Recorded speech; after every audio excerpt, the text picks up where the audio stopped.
Prague traffic, runway 772, turning final 24, Prague traffic.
Ground traffic hearing 772, short final 24.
Traffic hearing 772, 24 vacated, taxi stand to 9.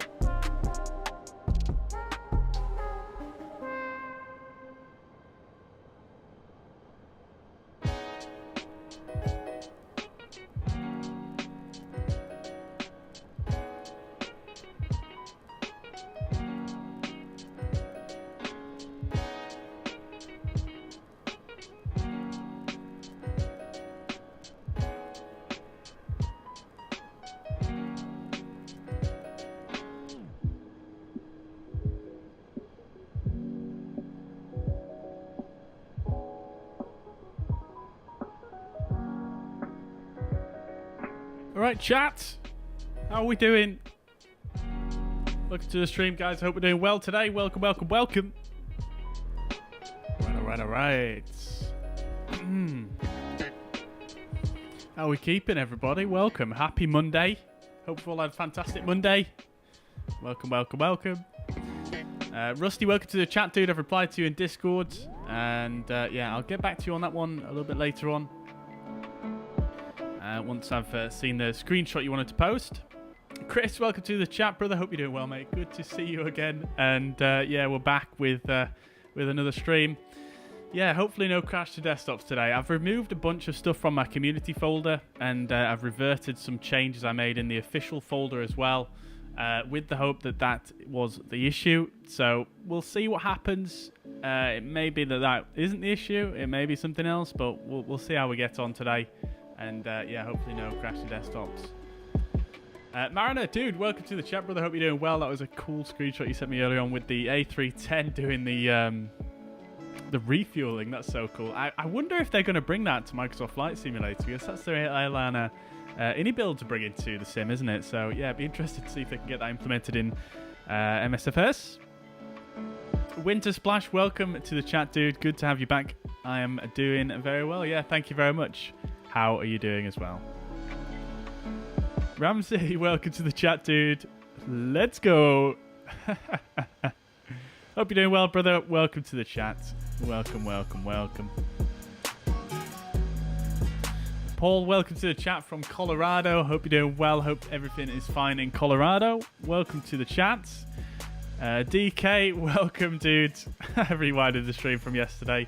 Yeah, it was a bit of a joke, wasn't it, to be quite honest?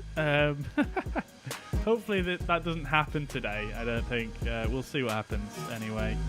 Hopefully we'll be a bit of a... Hopefully things will go smoothly. Hopefully things will go smoothly. That's all I'm saying. So, yeah, we'll see what happens. Ramsey, yeah, I'm doing very well, thank you. Very well indeed. Oh, we've got a Eurowings taxiing along the bottom of the screen. You can see that in the bottom left there. We're on VATSIM at the moment, so that is another player there taxiing around. Great stuff. But yes, I'm doing fine. Ramsey, how are you doing, brother? Good to see you. Good to hear from you. It's been a while. Rusty, yeah, I'm doing very well, thank you. Yeah, how are you doing? Happy Monday from a boring and cold Michigan. Oh dear. Well, it's cold here in the UK as well, dude. I can relate, certainly. What temperature is it in Michigan, just out of interest? Elva Pino, welcome to the chat. Welcome to the chat from France. I hope you're doing well. Bonjour. Ça va? Welcome, dude. Cheese and wine. Fantastic combo, mate. Absolutely love it. Rox, welcome to the chat. Hope you're doing well. Welcome, welcome. Marcel, welcome as well from Germany. Hope you're doing well today. Welcome, dude. Pilot Fisk, good hello to you as well, sir. Happy Monday, and welcome to the chat as ever. Mariner asked, is FlyTampa Copenhagen worth it? Yes, 100%. That is got to be one of my favourite sceneries for the sim. Honestly, it's yeah, it's just fantastic, mate. It's absolutely brilliant. Yeah, probably one of the best, I think, for the sim. But I've got a bit of a soft spot for Scandinavia, so maybe I'm a bit biased, but it is fantastic, and I definitely would recommend it. It is 100% worth it, to answer your question. There are a lot of static aircraft, though, which I don't think you can actually turn off, so that might be a consideration to make. Zach, welcome to the chat, dude. I hope you're doing well. Good evening. Welcome. It's been a while. Good to see you. Welcome, welcome, welcome. Rusty's trying to fix his AI traffic. Yeah, I get a lot of comments on that video about people who have issues, and yeah, you're not alone. It is something that is not a foolproof process, but if you put your stuff in the Discord, and we'll see if we can get it sorted for you, dude. Ramsey is done with winter. Yeah, so am I, dude. Well, thankfully we are starting to see some of the spring weather here in the UK at least, so hopefully you see the same pretty soon. Elba Pina says, bonjour, mon ami. Ça va? Brilliant. Brilliant. My French, my knowledge of French is quite limited, so I'm probably not going to be able to say anything more than what I already have. Dear, oh dear. Dave, welcome to the chat from Cambridgeshire. Welcome, dude. Good to see you. I hope you're doing well, mate. Welcome to the chat. It's 32F. Fahrenheit. Got you. I actually thought you were saying something else then for a second, Ramsey. What's that in Celsius? 0 degrees Celsius. Holy crap. That is cold. That is cold. I think it's about 4 degrees here in the UK today. Arnold, welcome to the chat. Hopefully I said your name right there. Welcome to the chat from Switzerland. I hope you're doing well, mate. Welcome to the stream. Welcome, welcome. The commentator, good evening. He's back. Welcome to the chat, dude. I hope you're doing well, mate. Good to see you, as always. Oh, it's snowing in Michigan. Oh, dear. Oh, dear. Well, hopefully you deal with it better than we do in the UK. In the UK, if it snows, the whole country just grinds to a halt, and it's just terrible. So hopefully you guys can deal with it better than we can. Oh, El Bapino, thank you very much, dude. Thank you, thank you, thank you.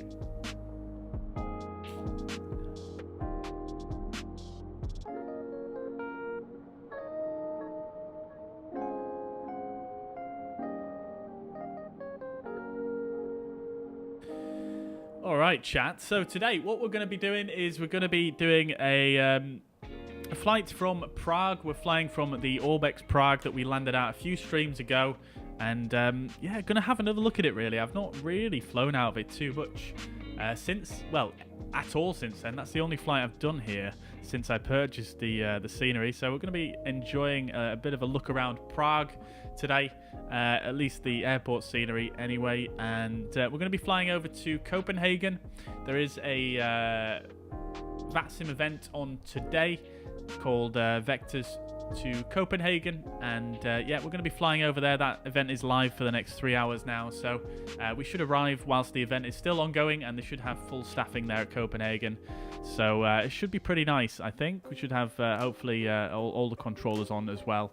So yeah, really looking forward to having a bit of a good go on VATSIM. As you know, in yesterday's stream, it was a bit of a mess up because we crashed. The sim crashed twice, and after the first crash, pretty much all the controllers went offline, so we didn't really get too much ATC coverage. And then the sim crashed again after our departure, so it was a bit sad, really. And I'm really itching to do some VATSIMing. So here we are, we're doing this flight today, and it's going to be a pretty nice one. We're flying with Czech Airlines. Call sign is CSA 508, and that is based on a real world flight that Czech Airlines do. Obviously Czech Airlines don't actually fly the A320neo, but you know, we don't really have a choice at the moment, and it's close enough. It's close enough. And yeah, roll on the Phoenix is all I say. Alrighty. Alrighty, let's get started anyway. So let's go and do this thing. Yeah, looking forward to flying the A32NX again. They've it looks like they've done a few nice little updates since I last flew it. So again, looking forward to checking those out today. So here we are at Prague. This is Prague Orbx, like I say. Absolutely stunning scenery, honestly. Absolutely love it. Let's just slow the camera down a touch here. And yeah, it just looks great, doesn't it? Like the textures on the buildings, look at the weathering, and yeah, it just looks great. I really like this terminal as well, with the sort of old school kind of jetways with these circular windows in there. They're very cool, and you've got this sort of red staircase coming down from them as well. Very, very nice indeed. I have flown into Prague Airport in real life actually quite a few times, maybe 3 or 4 times. Off the top of my head, and yeah, it's quite sad really, because I don't really remember much of what the airport looked like on the air side. Didn't really pay too much attention. I think some of the flights I did were at night time as well, so it made it a bit more difficult to see. But yeah, it's a shame there's no interior really, because I can remember the interior quite well. For many of my flights I was quite early, so I ended up wandering about for ages, and I mean, it is a pretty basic interior, to be honest with you, for an airport. It's very, very very uneventful, let's say. It's not glamorous at all. It's very straight to the point. You know, it's got food, it's got shops, it's a big corridor. There's nothing really too glamorous about it, but here we are at Prague nevertheless. We've got a Ryanair over there. Looks like they are just on one of the remote stands in the top left of your screen right there. But yeah, it just looks fantastic, doesn't it? Like the weathering, even here on the roof, just really, really good. And I see they've still not fixed the drone camera, how it keeps tilting to the side in the sim yet, which is a bit of a shame. But yeah, it's a great scenery. Absolutely love it. Oliver, welcome to the chat from the Czech Republic. Let's go, dude. Welcome. Oh, we've got an SAS next to us now as well. Brilliant. Love to see it. Love to see it. Lil Pop, welcome to the chat, dude. Hope you're doing well. I am doing good. Yeah, thank you very much for asking. How are you doing, Lil Pop? DK says it was 0 degrees in Denmark during the morning. Yeah, that's very cold, isn't it? Very, very cold. Yeah, I think it hit about 1 degree overnight here in the UK. I've got 2 Ryanairs actually. Is that another Ryanair over there? I believe it is, on the left-hand side.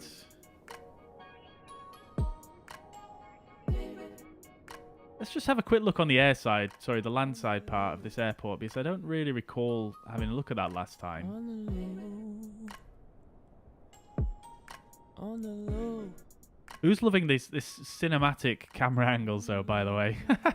I'm super enjoying this. Like it's a much better way to look around an airport actually, because you can actually see the details as you move around.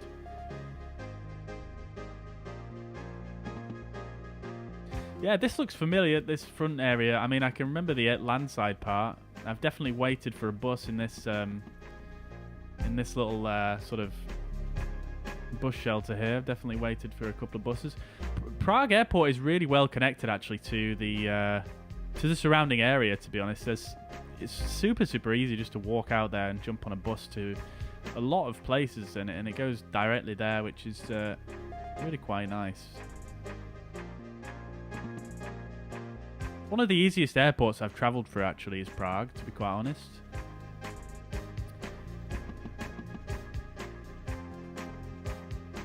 Very nice. And we're over here at Terminal 2. Boom. There we go. Alright then, chat. So, we've already had the captain on board. The captain is the pilot monitoring today. He's already been into the aircraft here and just set up a few things for us. He's got the overhead sort of in a good place, and he's sort of, you know, turned all the screens up and done our tests and whatnot. Obviously, we've got a few doors open here as we are getting ready to begin our flight. I'm going to turn this music down a touch here. It's getting a bit loud now. And we're pretty much good to go, really, in terms of setting things up. Obviously, we are the pilot flying today, so it's up to us to set up the MCDU. But what we're going to do, first of all, is we are going to get some refueling done, and we're going to get in touch with the gate operatives, and we'll see if we can get some of our passengers ready for boarding, get them to the gate, and ready to go. So we're going to use self-loading cargo. And let's see, is there a Czech sound pack? There isn't. We'll just go with default then. And what we'll do for the boarding process actually is we'll put this on fast, because last time we did it on real it was a bit too slow, wasn't it? So we'll go ahead and do that. So we're going to be Czech Airlines 508, and the departure time is 18:45 Zulu, so in about half an hour's time. So we'll go ahead and start self-loading cargo. And we'll have a look here, and we'll just see what fuel we require. We require 6816 for the fuel, so we'll get that ordered. 6816 kilos, and we'll go ahead and get that sent off to the fueler. Are we gonna say ready for boarding? Yeah, we'll do ready for boarding. We'll do it in a second. Actually, we'll do it in a second. Put this down here for now. What is that noise? Can you guys hear that?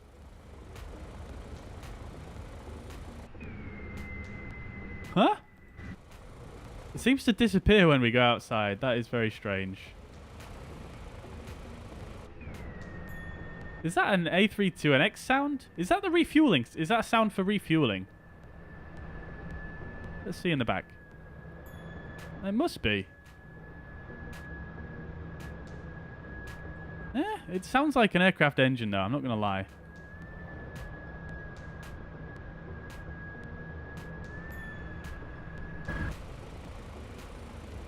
That is strange. Alright, anyways, let's, first of all, before we go any further, let's go ahead and have a look at our OFP. We'll do that on the fuzz pad, so it's not at a slanty angle, and we'll just sort of brief the flights that we've got lined up for today. So here we go. We are going to be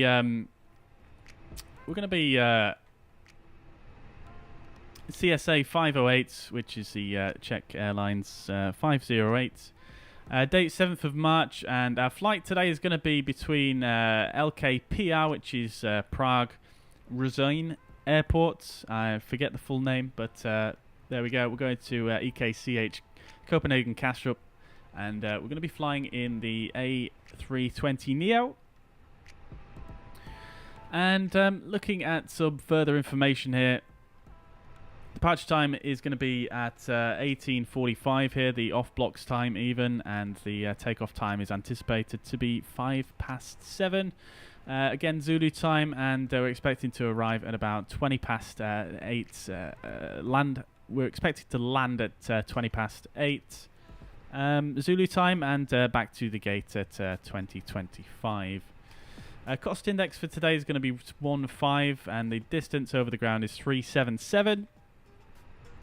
We are going to have a slight wind component of 34 knots as a headwind for the flight today. And yeah, that's going to slow us down a bit, but it's not too great, so not too worried about that one. And we're expecting a 0 fuel weight once the passengers are on board of 59452.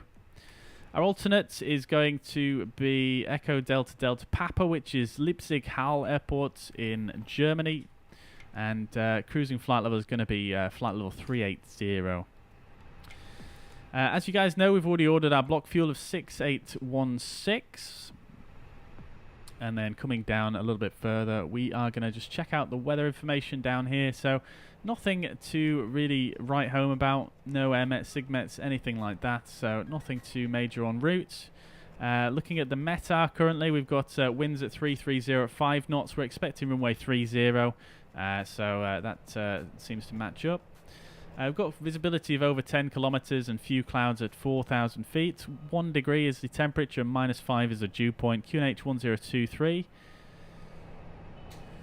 And then looking at the destination METAR, currently weather is 330, winds are 330 at 5 knots, variable between 280 and 1010 degrees. Visibility over 10 kilometers, no clouds. 5 degree temperature, -6 is the dew point. QNH is 1026, no significant changes.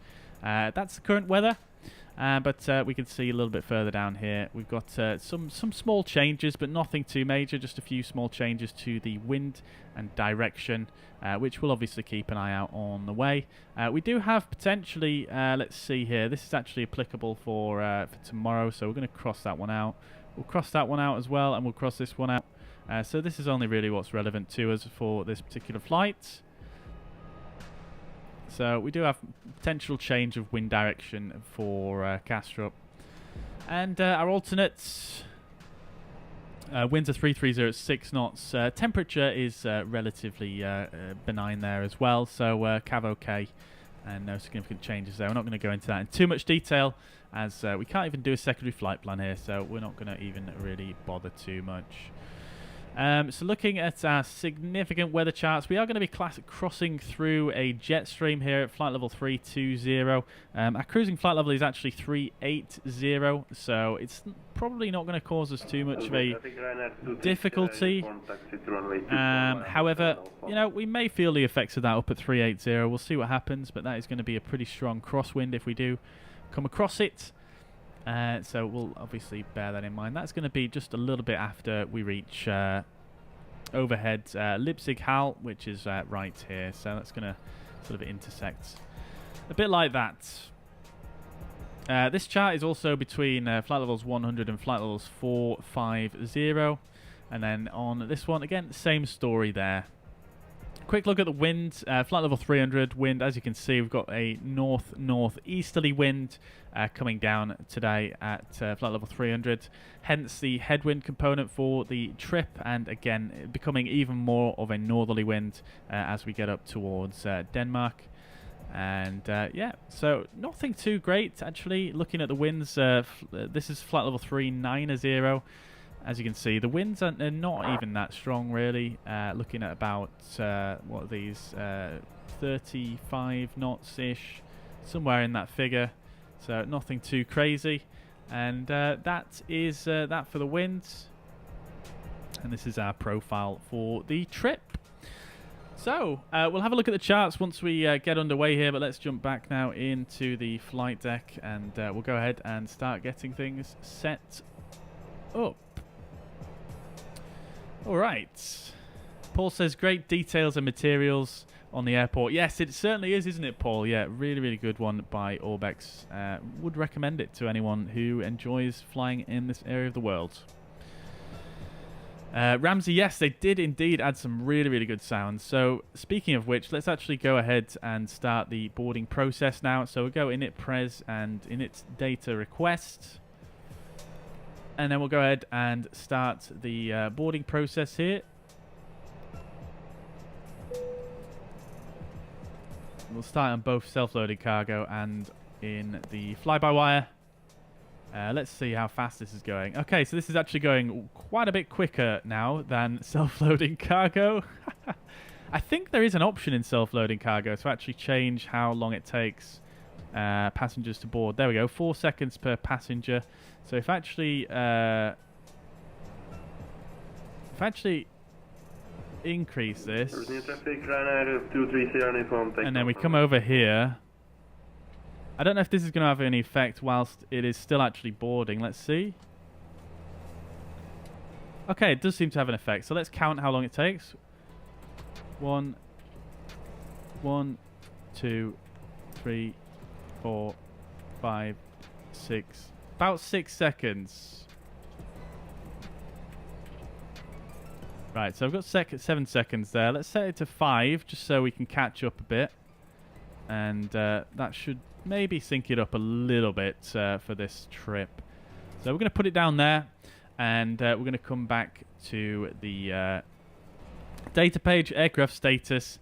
We're going to check the nav database, which is in date and all okay. So that's fine. Let's go to init now and init request. Let's bring in our flight plan. So as we've just been through, Prague to Copenhagen, Leipzig Hal, CSA 508, Costa NX 15, flight level 380, and we're all looking good there. Chopper boards 34930. Right, okay, cool. So let's go ahead and do our flight plan. Now, we are on VATSIM, but we don't have any controllers online here at Prague, so we're not going to worry too much about our departure. We're just going to set it as per the flight plan. So if we have a quick look at that, we can have a look. And I should really brief that part, the routing part, shouldn't I, when I do that. But let's have a quick look. So we've got runway 30 on the Venox 3 Bravo departure. So we're going to go 30 and Venox 3 Bravo. We're going to insert that into the flight plan there. Great stuff. Okay, and then coming down to our destination, our arrival is going to be anticipated as 22 right and the Monarch 2 Charlie. Now, I imagine that's probably not going to be the arrival runway because at Copenhagen, 22 right actually flies directly over the airfield itself. So I don't think it will be that runway for arrival, to be quite honest. If we actually bring up the chart here real quick, let me just log into Navigraph as well whilst I'm here.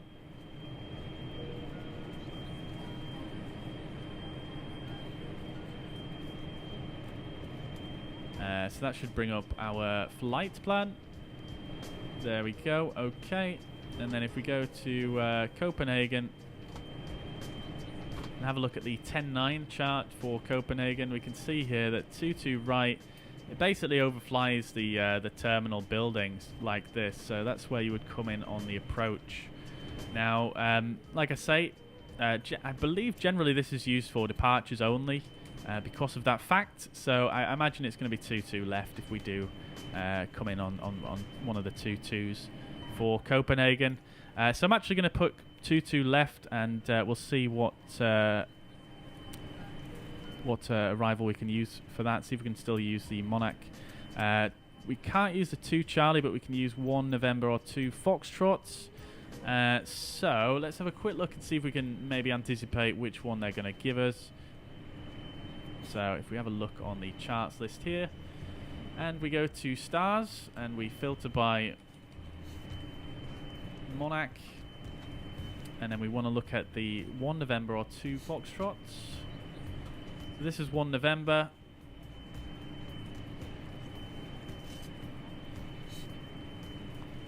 And 2 Foxtrot is on here. To be honest, I imagine it will be this one, because usually they tend to go for these ones with vectors.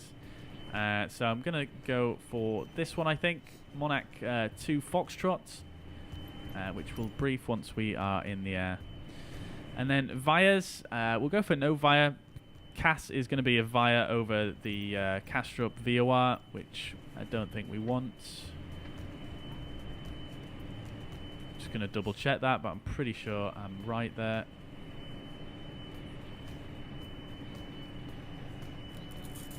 Yeah, so the Castrop VOR is it's probably going to be up here, right? I'm not sure why it gives me that as a via, actually. Yeah, there it is. Okay. Yeah, so we'll leave that off, and that is fine. We'll insert that. And we are looking good. We've got a manual leg there because that is supposed to be vectors from that point. So we are going to leave the manual leg in. So no issues at all there either. Right, so RadNav page, we'll go ahead and do that. We will do a full briefing on departure once we are ready here, but we're going to just plug everything in first of all. So this is an RNAV departure, and it's not using any ground-based nav aids for this one. So we're not going to put anything in on the RadNav page. We do have the Papa Golf ILS tuned, or the localizer, for a bit of guidance on takeoff roll. So that's that done. We'll go to init B now, and we'll bring in... Actually, we won't do this one yet because the passengers have not boarded. We'll go ahead and just check and see what the progress is like on that one. So we've got 100 on so far. 100 on so far, so we've got about 60 remaining. So we'll leave that as it is for now. And yeah, we'll leave the rest of the setup until we're done here. I'm going to just hit B on the keyboard because the METAR did say 1021. Oh, 1023. Okay. I think it said 1023 actually, didn't it? On the METAR. We'll go ahead and just get it again just for reference, and we'll go ahead and just remove this and this. Right then, chat. How are we doing? Look at this weather in Prague. Absolutely lovely. Obviously, this is not the correct time, but it is live weather, so yeah. Absolutely fine with me. Alright, so we've got a company message there. It looks like they've changed the font here. The font looks a bit different. It looks like it's got more character spacing. Might be wrong about that. Let's print that off. The Netherlands 22 right at Castrop. Yeah, I thought that was the case, Winter Splash. Yeah, gotcha. Gotcha.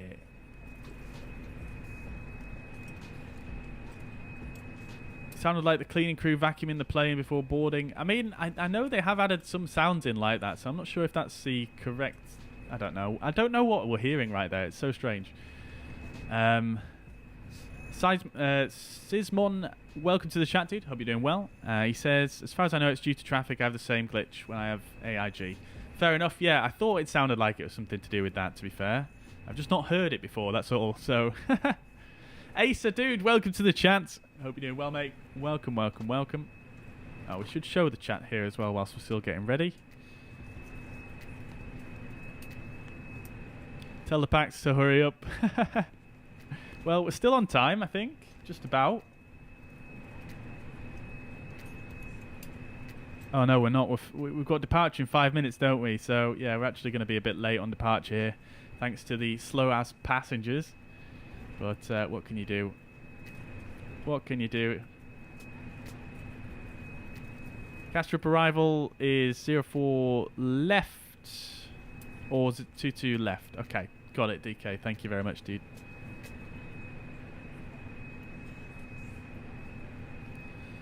When's the pushback? Pushback should be pretty much as soon as the passengers are boarded, to be quite honest. We've got a few more left to come, but yeah, not too many. Let's have a look then. So just let's see. Refueling is done, so we can actually turn the seatbelt signs on now. We'll go ahead and do that. And what I'll also do is, just so we're ready here, we'll go ahead and start the APU. So APU master on, and APU start. We'll go ahead and do that. And whilst we're up here, we'll turn the fuel pumps on. So that's all done. And yeah, so once the passengers are boarded, we've just got to do the init B page here and the perf page, and then we are ready to rock and roll. And we'll have the APU started as well. So whilst we're waiting for the rest of the passengers to board, let's go ahead and do a departure briefing then. So we'll go ahead and get the charts here. We'll come over to the fuzz pad. And let's have a look. So I was looking at the airport briefing for departures. There is some noise abatement procedures in place, but we are going to be adhering to those. Basically, in a nutshell, it's essentially, you can see it right here. So takeoff to 2,700 feet, takeoff power, takeoff flaps, climate V2 plus 10. And that's fine. We also have... we have it set up in the A32NX by default to reduce power and accelerate at 1,500 feet above aerodrome level. The airport here is at 1,234 feet, so 2,700 feet would be 1,500 feet above ground level, should I say. So that is what we're going to do. No issues at all. So it's pretty normal, really, procedure for us. But I thought I would just show that. There is actually a diagram here as well that shows you the routes to sort of comply with the noise abatement. So obviously, if you're within these grey bands, you are going to be within the right area for the noise abatement procedures. So basically, what it means is that you can't just turn off here like that without prior authorization, basically. So that's that one.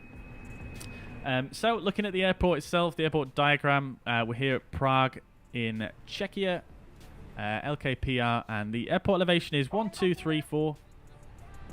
Okay, so we've got all the passengers on board now, so we'll run through this quite quickly because we do need to get underway here. We are going to be late otherwise. We've got 3 minutes until we go.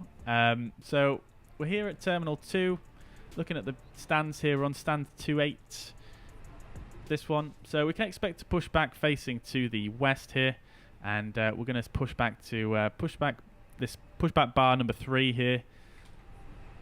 Ladies and gentlemen, from the flight deck. And once we are pushed back, we are going to taxi to runway 30.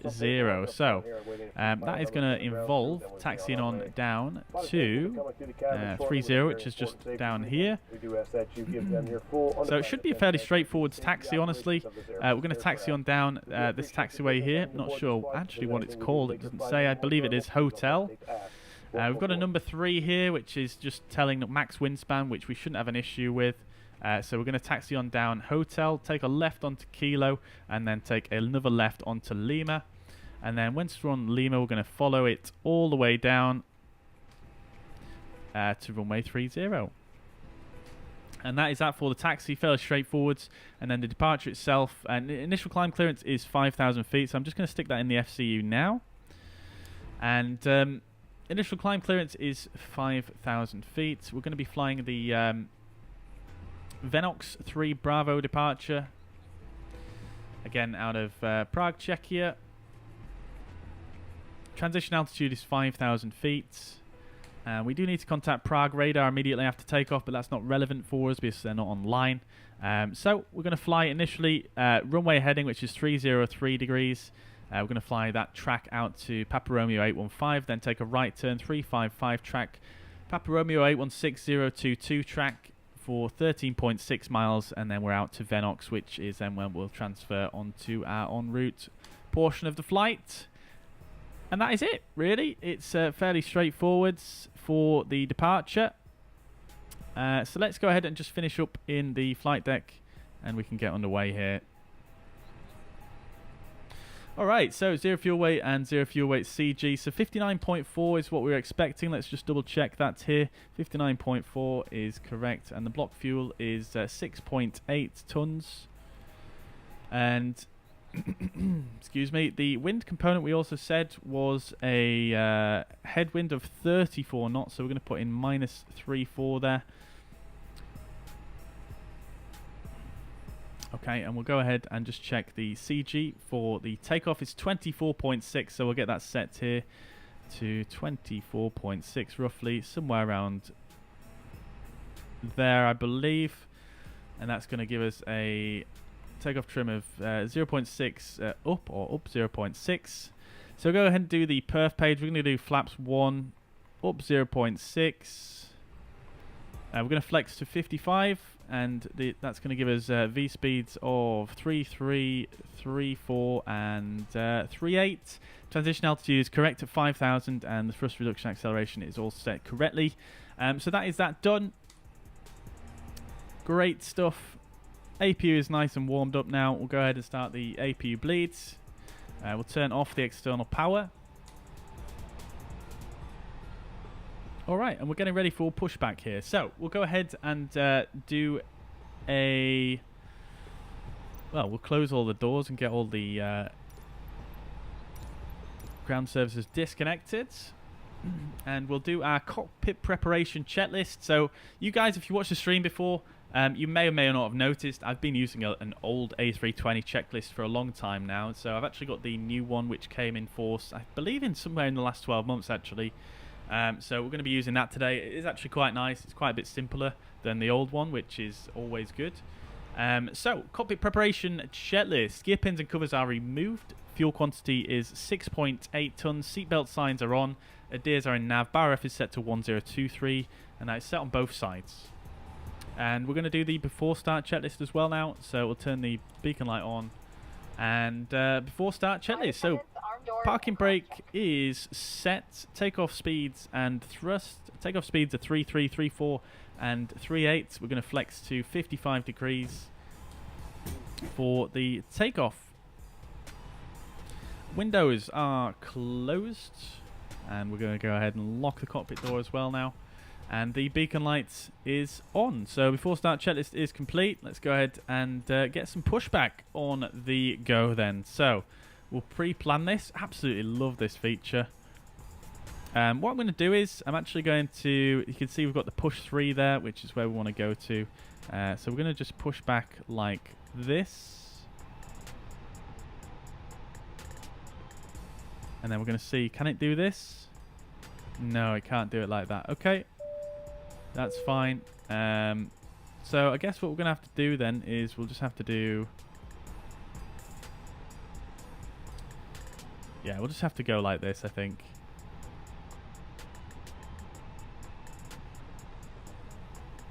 So we'll just stick it there and press enter, and then we'll request pushback. To ground. This is ground. Stand by. Beautiful stuff.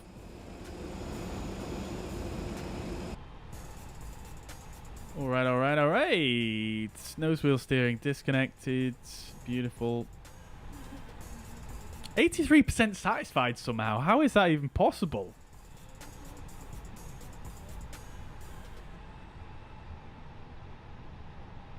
Generic Pilot, good evening, sir. Hope you're doing well. Welcome to the chat. Trying to eat my tea quick so I could join. Yeah, hopefully you can get joined in, Mariner. Doors and hatches closed and all ground equipment is removed. The parking brakes are set. You may lift. Apparently they've improved the lift simulation as well, so let's see how it does here. Oh. We are cleared for start and push. Okay, it doesn't do as much of a lift anymore by the looks of things, which is fine. Please release parking brake.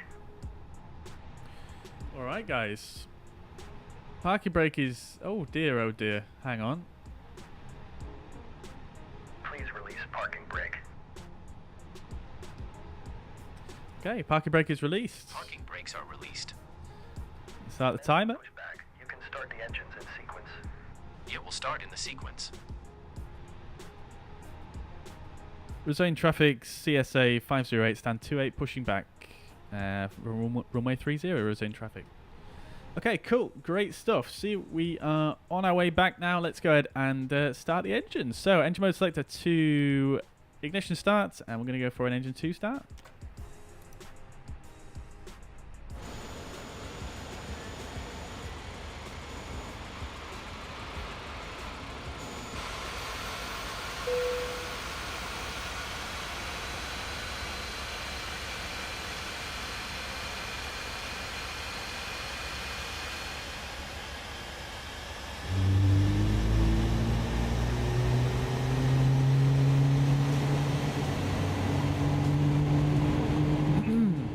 Looks like we've got a bit of paint missing on the engines there. Oh dear. Bet that's not very nice to look at as a passenger. Please send your parking brake. Don't forget Parking brake replay. set. Parking brake is set. Boarding aircraft. Oh yeah, look at that. We're getting lowered down as well. Very nice. Disconnect. Very nice, very nice, very nice. Disconnect. Pin has been removed. See you at the side. Have a good flight. All right. Holding position waiting for the visual. Thank you and goodbye. We're nearly there with engine 2.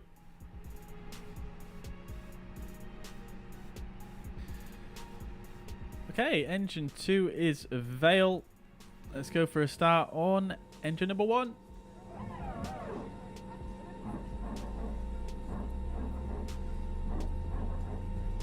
Hydraulic systems powered there, lovely stuff.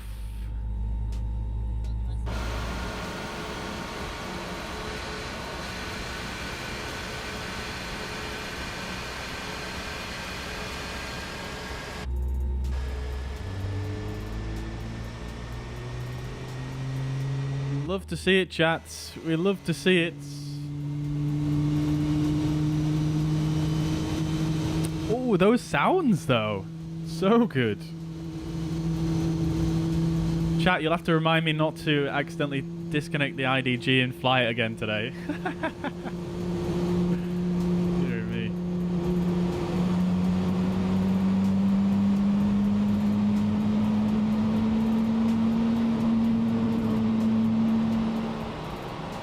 Alrighty then. Sounds like we nearly started up there. Okie dokie, there we go. Engine 1 is a Vale. Let's get the engine mode selected back to norm. Come up overhead, turn the APU bleed off and the APU master. Great stuff, auto brake to max. And for departure, we are going to need some engine anti-ice, so we'll go ahead and turn that on. Come down here, just check the rudder trim as well. We'll arm the ground spoilers as well. Put the transponder to on. And let's go ahead and do the after start checklist. Is there an after start checklist now? There is. Yes, there is. So anti-ice is engine only. ECAM status is checked. Window pitch trim, sorry, is set to 0.6 up. Rudder trim is neutral. After start checklist is complete. We'll put the engine mode selector back to norm. I'm sure I already did that. It didn't actually change there, but there we go. Right, so we'll do a taxi check as well. So flight controls we'll do first of all. So let's have a look there. Full left, full right. Let's see, can we get an angle? Can we get an angle? There we go. Full left, full right, and neutral. Elevator is full up, full down, and neutral. And then onto the rudder. Oh baby, full left, full right, and neutral. Fantastic stuff.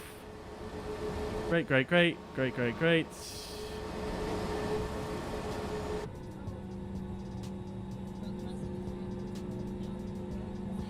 Alrighty then.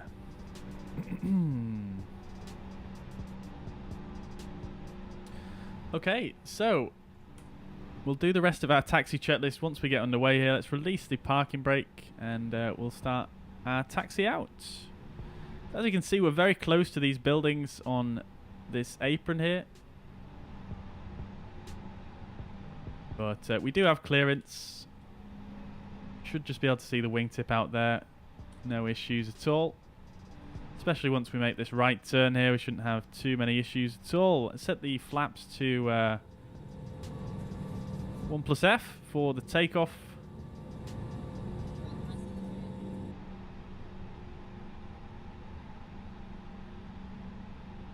And we'll wave goodbye to... oh, what has happened to the sim since this latest update? My quick sort of cameras, they really don't want to work anymore. Like, it won't let me do that. Oh, there we go. Okay. Right then, so we're on our way. Just going to slow us down a bit. We are picking up quite a bit of speed here. Let's go ahead and turn the taxi lights on.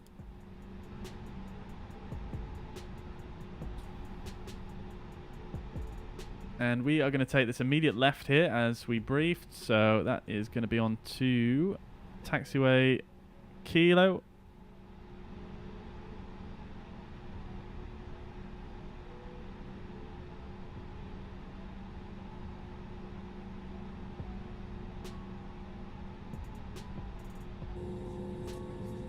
Beautiful. Such a good airport, this. Such a good airport scenery. Absolutely love it. And then we're going to take a right turn here. Oh, wow. Why won't it work? Okay, so there's no one there. No one down there.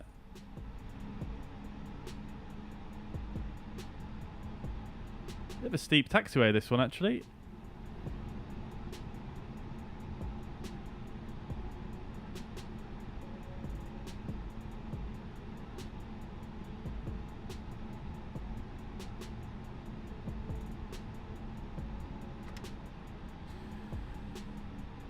Alright, chat. Let's finish off before our taxi checks. The predictive wind shear can go to auto. We'll get the TCAS to TARA as well. We'll close the flight controls page. We're going to check with the cabin here and say seats for takeoff. We'll minimize self-loaded cargo for now. We'll give it a ping inside the cabin here. Flight attendants, please prepare for takeoff. Do a takeoff config test. Right, okie dokie. So, taxi check. Flight controls are checked. Flap setting is config 1+F. Confirm that on the upper ECAM there. Radar and predictive wind shear is on and auto. Engine mode selector is norm. ECAM memo is takeoff and no blue. Taxi checklist is complete.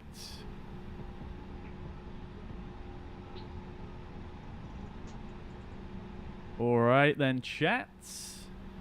So we're going to continue on down here, if I remember correctly. I may have already forgotten the taxi instruction, but I'm pretty sure we're straight down here. Yes, we are, all the way to the end. It's quite a long taxiway, this one. We are going to have to... Yeah, no, we're just going straight down.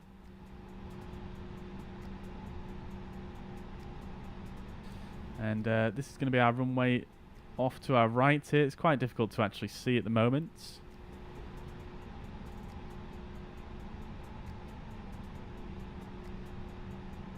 Stephen, thank you very much for the 100 stars, by the way, dude. Sorry I missed that earlier on. Thank you very much. That's very generous of you. Thank you, dude.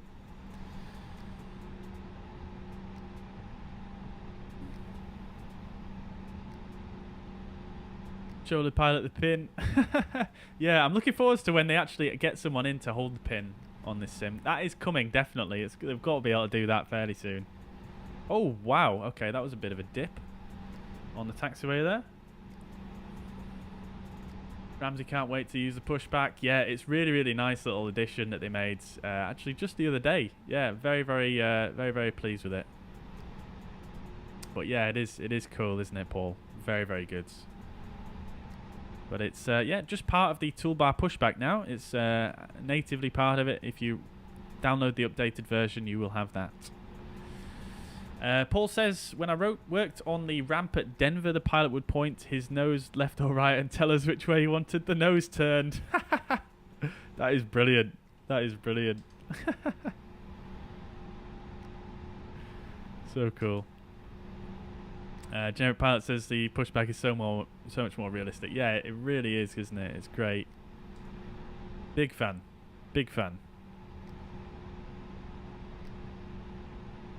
He also says, after hearing the A320neo start probably hundreds of times, I can confirm the sounds are realistic. Yeah, I've watched a few videos myself, actually, and the sounds are absolutely incredible. Big props to Boris, or Hotshot, who was actually in the chat a couple of streams ago. So big props to him if he's out there for the sounds on the on this aircraft. Very, very good. Yo! Look who it is. It's Lack in the chat. Welcome, dude. I'm still not saying your name right, am I?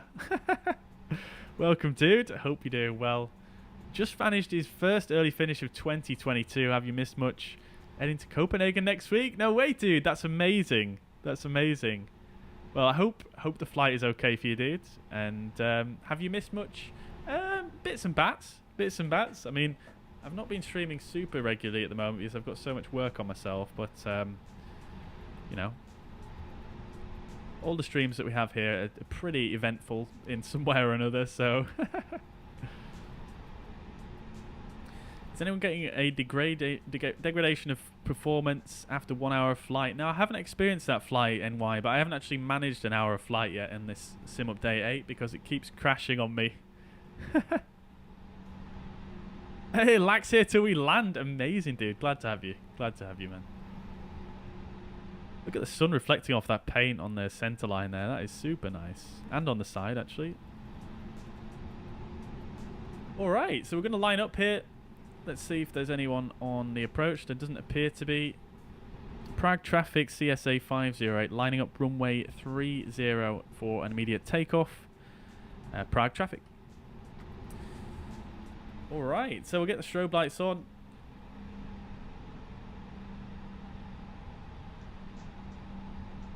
And we're going to do the lineup checklist. So, takeoff runway is runway 30. That is confirmed. TCAS is TAR8 and packs 1 and 2 are both on. Lineup checklist is complete. Alright, so we're going to go for a rolling start here. So, power up to 50%.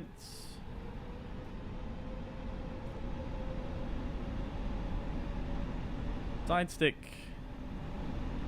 are forwards and we are stable. Let's go to flex. Man flex 55 SRS runway. Auto thrust is blue. Takeoff thrust is set. 100 knots.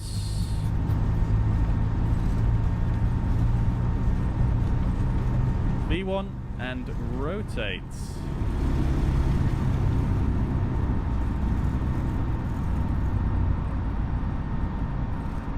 Beautiful rotation, positive rates. Gear up. Oh no, guys, there's one thing I forgot was the chrono. We'll start now. Alright, we've got nav mode engaged, and we're going to follow this runway track here. We do want to stay on the in the noise abatement departure procedure.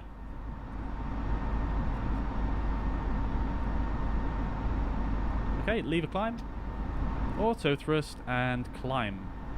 And thrust climb even. This is nice straightforward departure, literally just flying in a straight line here. You can see we are crabbed a little bit because we've got a crosswind from the right. We've got 18 knot crosswind there. 19 even. I'm going to go for AP2. And we are going to... We'll stop the chrono now, actually. We don't need that. 2,500. So S-speed. Speed is checked. Flaps to 0. And we're going to go ahead and clear ourselves up to our cruising flight level, or flight level 380 here.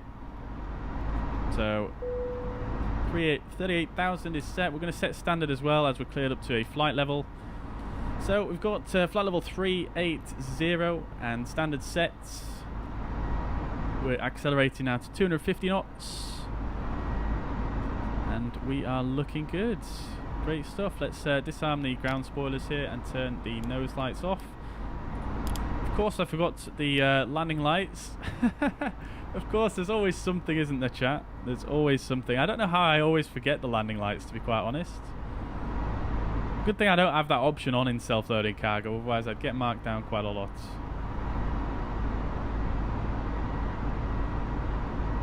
Alright, there we go, chat. We're out.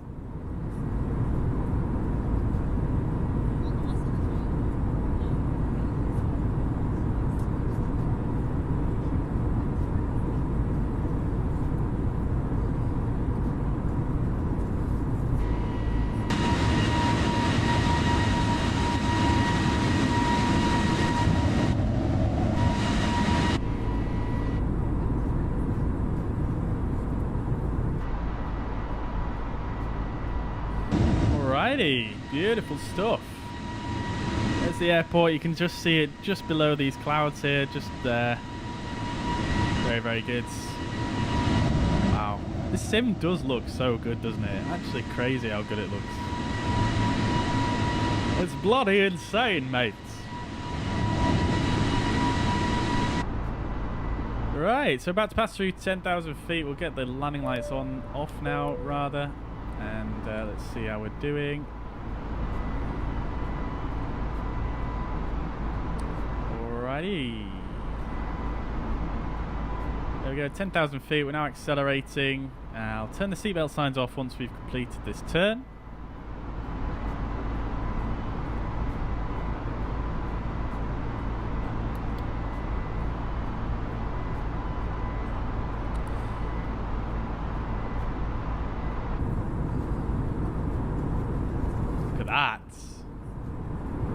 Look at that. Oh.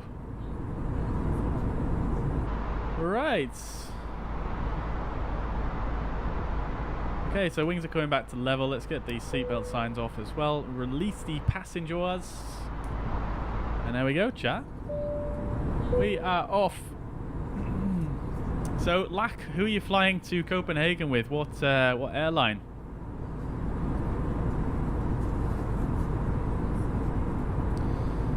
Aviation Beast, welcome to the chat. Hope you're doing well, mate. Good to see you. Welcome, welcome, welcome. Court South as well. Good evening. Welcome to the chat. Hope you're doing well. Welcome, welcome. Lawrence DK asks, where do I get access to the new checklist? So the new checklist is just on the flybywire website, actually. So they've got an up-to-date one. And I will drop you a link down in the chat right about now. There she is. Oh dear, that is a horrible link, isn't it? Okay, don't use that one. I'll get you a better link. There you go. Well, you can use either really, but the bottom one is going to be your best bet. So there you have it. That is the newest one. I mean, I don't know if it's the newest one. It was updated in December, so I imagine it is based on the most recent iteration. Court South says, just got off a long Facebook ban for the most ridiculousness I've been watching still. Okay, what the heck? Why were you banned on Facebook, dude? But glad you're still watching along anyway. I'm glad you're still enjoying it. Malik, welcome to the chat from Denmark. Hope you're doing well, mate. Good to see you. Welcome to the chat.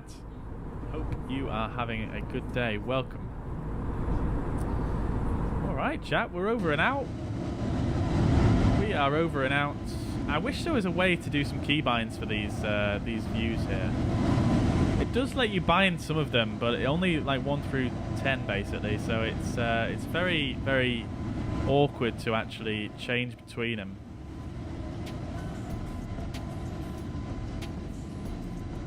And we've got a new playlist on today, chat, but I'm not really feeling it. So I'm just going to go back to our standard that we've been using, that I've been enjoying.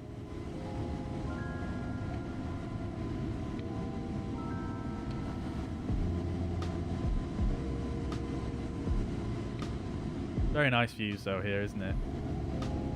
Beautiful day. Absolutely fan-dabby-dozy.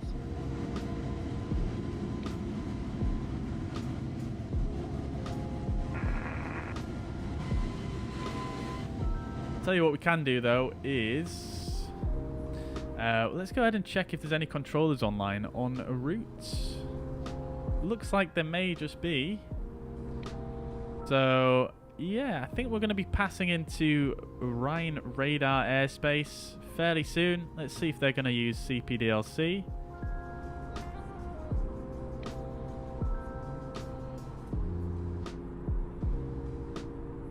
Okay, it doesn't cover the entire upper information region, so it may be that he doesn't actually need to speak to us, but we'll see. But he does have CPDLC, so if we pass into his airspace, hopefully we can use a bit of CPDLC on this flight. Fantastic. Frederick, welcome to the chat, dude. Good to see you, mate. I hope you're doing well. Welcome to the chat. Welcome, welcome. Good to see you. Patrick got a warning from Facebook for typing uh-oh. Oh dear. I hope you don't get a warning for that one.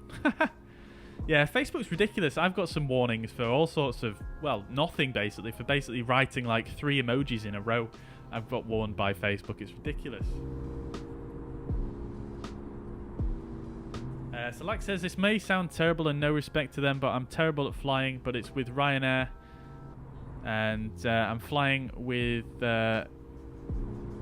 of all bloody airlines my company chooses. Okay.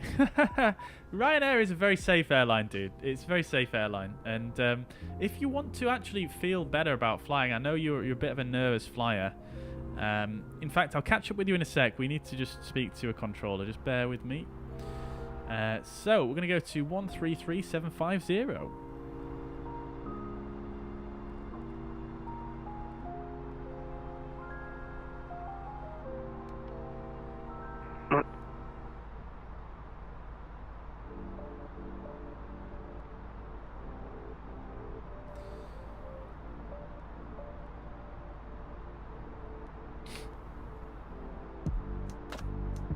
Okay, frequency's quiet.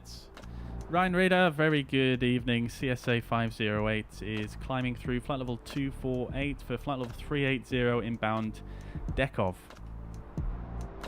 For CSA 508, Ryan Radar, hello, identified. Report your requested level again. Request level is flight level 380. CSA 508, squawk 2023, question squawk 2103, and climb level 380. Say again, squawk for CSA 508? Squawk 2103. Squawk 2103 and climb flight level 380, CSA 508. We also have CPDLC. Oh, wonderful. Echo Delta Uniform Hotel is the lock on. Thank you very much. Okay, cool. So we've got a squawk code and we're going to log on to CPDLC. So we're 2103 on the squawk and we are going to Line 106 come to CPDLC. We'll go to connection and notification. 106, Ryan Radar, hello, identified. And his code for CPDLC is Echo Delta Uniform Hotel. 106, proceed direct bump key. Direct bump key, center line 106. Oh dear, it's not working. Okay. Did I type it in right?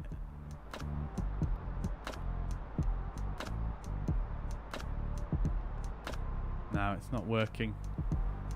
106, proceed direct Nibel. Beat. Direct Nibel, center line 106.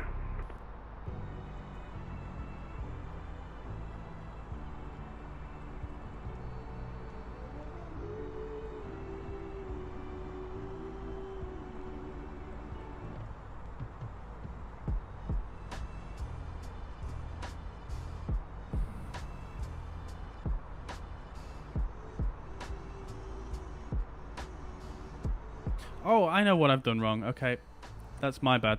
So we need to go here, don't we, and press connect. And then we can go Echo Delta Uniform Hotel. There we go. Notify. Fantastic stuff. Love to see it. Let's see. So next ATC, Echo Delta Uniform Hotel. Beautiful. Alright, so ice is not detected. We've got the engine anti-ice on, and we're actually good to turn that off now. We can't see any moisture out the windows either. But we're looking good. Great stuff. Beautiful. Got a lot of snow over there. The mountains of Germany, I imagine. Southern Germany. Not sure exactly where in the world we are yet. We're just coming into Germany here, so yeah. Well, that would explain Ryan Radar as well, wouldn't it? Beautiful. Okay. So hopefully you should accept our logon request fairly soon. Let's see. Let's see if these free emojis get kicked off from Facebook. Yeah, it's ridiculous, Paul. I don't understand it, to be honest. Clem, welcome to the chat, dude. Hope you're doing well. Welcome, welcome. Looks like it's working. Yeah, it is actually working today. I've adjusted my community folder a bit and removed a mod that I had in the official folder. So yeah, it seems to be working okay. Not sure again what exactly caused the issues yesterday. I don't really have the time to troubleshoot at the moment though, so I've just kind of stripped down my community folder and gone with the what I would consider essentials. Generic Pilot says, "Man, I haven't flown to 2019, but I'm going to Manchester in June with Lufthansa." Fantastic, dude. Whereabouts are you flying from, Generic Pilot? Okay, and just to continue what I was saying in response to your question, Lack. So, yeah, I mean, Ryanair is a very safe airline. They're one of the safest airlines, actually, in Europe. They've got a very, very good record of incidents and things like that. In fact, I don't think they even have any incidents, considering how big the airline is. They've really got very few incidents to their name. And if you want to maybe help with your nervous flying, like I said, I know you're a bit of a nervous flyer. There is a channel on YouTube called Mentor Pilots. I'll write it in the chat. I'll write that in the chat for you, Lack. In fact, I'll write in the chat for everybody. And that's the channel name on YouTube. Now, this guy, he talks a lot about aviation. He does talk a lot about... So he does talk a lot about... oh, look, there we go. Proceed direct to Monarch. Okay. Wilco. We didn't hear that in the cabin there, did we? So we'll send that off and direct Monarch. Beautiful. Nice little shortcut there. Thank you very much to the controller for that one. Wow, that is a big shortcut. Yeah, that's the first waypoint on our arrival, isn't it? Brilliant. Love to see it. We should probably spend a bit more time in the flight deck, really, so we can actually hear when we get a thingamabobber CPDLC message. So yeah, Lack, there's a channel on YouTube, Mentor Pilot. Like I say, he does talk a lot about aviation accidents, and he looks into that, but that's not really what I want you to look at as a nervous flyer. So if you go back to some of his older videos on the channel, he talks a lot more about, you know, flying and aviation in general, in terms of like the technicalities of it and various different things, like loads of different subjects. If you go back to his earlier videos, but the reason I want you to look at that channel in specific is because he is actually one of the training captains for Ryanair. So if you're nervous about flying with Ryanair and you think, you know, there may be a bit of a rough airline to fly with, maybe listening to his videos will make you feel a bit more confident in the company, because he is a very, very screwed on guy, and he really knows his stuff. So yeah, I recommend going into his channel, looking through some of his older videos, and maybe that can help you out a bit.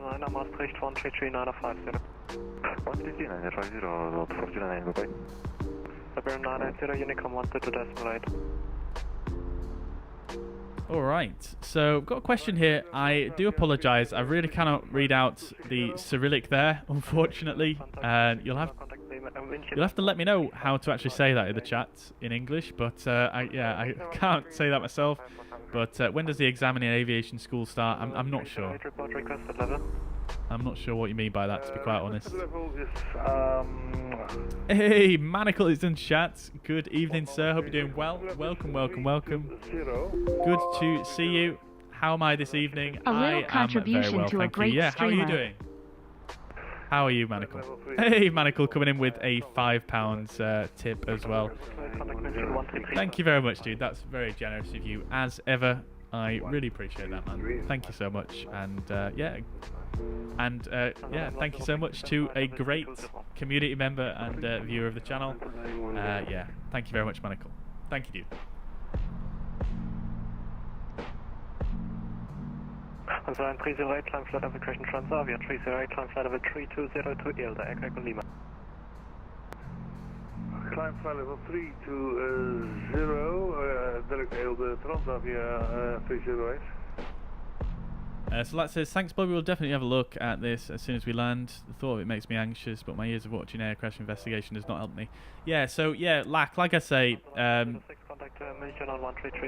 mean, if you want to watch more of those, there are some of those on the channel, on Mentor Pilot's channel, but some of them are very fatal accidents. Some of them are quite difficult to watch even for me as a confident flyer. So what I would suggest is, you know, if you go to some of his older videos where he's talking about, he's not really talking about accidents as such, he's talking about, you know, how pilots fly, and he covers various subjects on, you know, things that a lot of passengers wonder. Like, for example, I think he's got a video on what is that sinking feeling after takeoff, which is obviously the thrust reduction acceleration altitude, as we all know. You know, he covers subjects like that is all I mean, and I just thought maybe it's helpful for you, especially considering he's one of the training captains for Ryanair. So the pilot who's flying your plane has probably spoke to him or been trained by him at some point, so might be quite interesting to watch for you. Generic Pilot says Ryanair pilots are some of the nicest pilots I've met. Yeah, I've heard that as well. I know a couple of people who do cabin crew for Ryanair, and you know, they seem to speak very favourably about the pilots as well.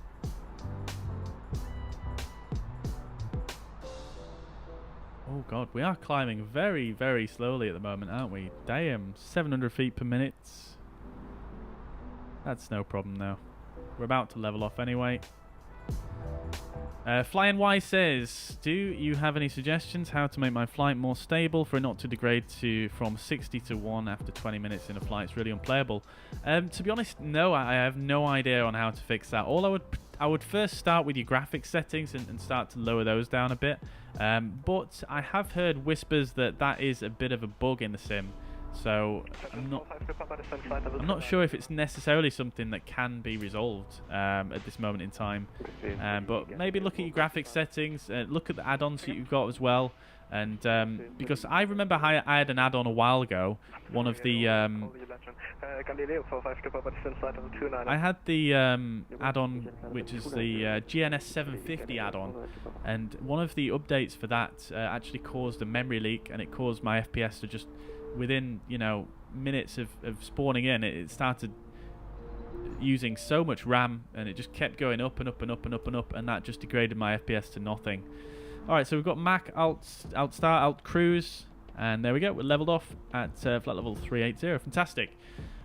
Yeah, so I'd recommend looking at your add-ons and looking at your graphics settings, but other than that, like I say, it has been reported before that is a bit of an issue with the sim.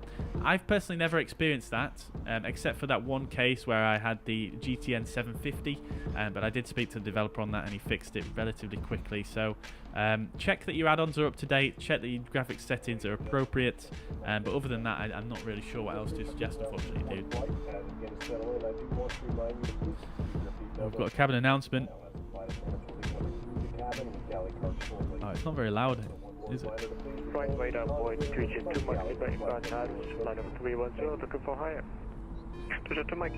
What is that down there? Is that a cloud? That looks very cool, doesn't it?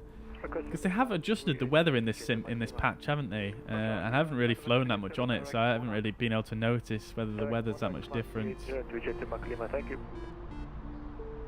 Right, okay, let's have a look.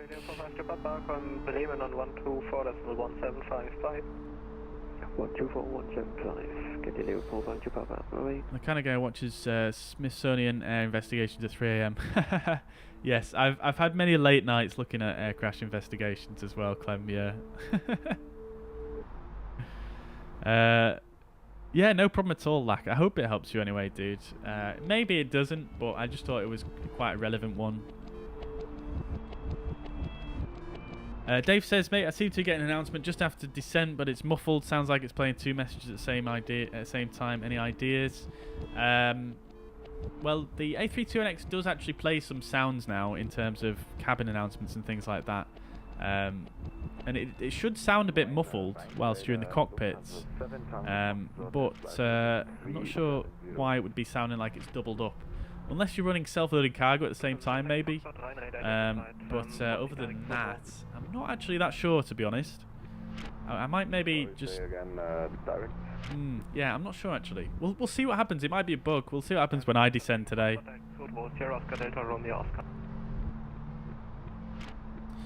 Do I have pilots Alicante? I don't know generic pilot. I don't, but I have heard good things about it, actually. It does look alright, but there is a really good Alicante, I think, on flightsim.to as well, if you want a free one.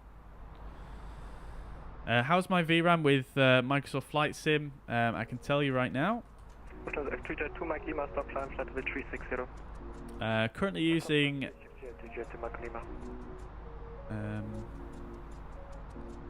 Okay, I'll check on Task Manager.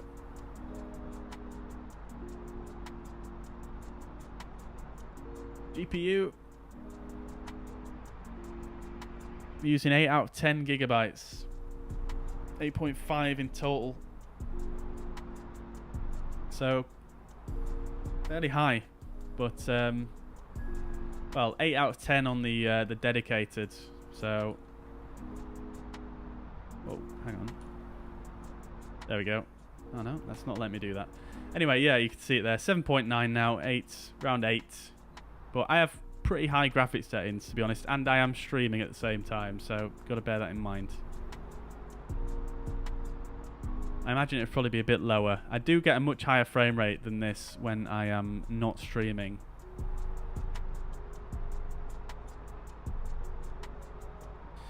Ah, okay. Thank you, Manacle. Your controls causes that issue with the announcements, but only with the CRJ.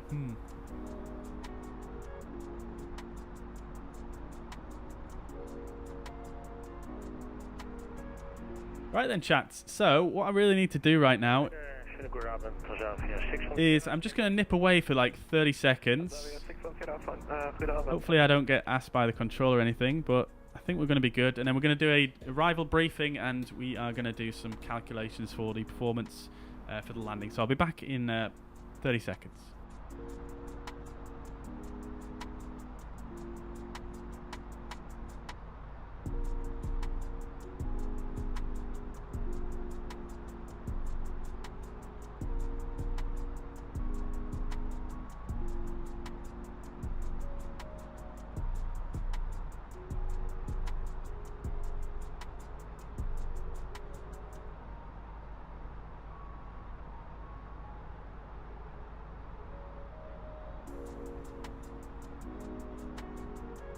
Jet to Mike Lima, crossing traffic above, and I call you back for further climb.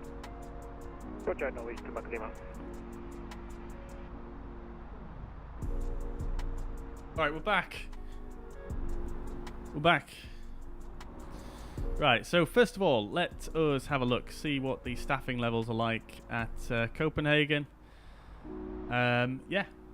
We've got approach, we've got tower on, and we've got a ground controller, so looking pretty good. We are currently on Rhine radar. We're going to be on there for a little while. We'll probably get past direct to the approach controller, which is going to be probably... actually, we'll have a look at the charts and see which frequency that's going to be, but we'll look at that in just a second here. So then, let's do a arrival briefing. In fact, we'll get an ATIS first. That would probably be the smart thing to do, wouldn't it? So let's go ATSU, AOC.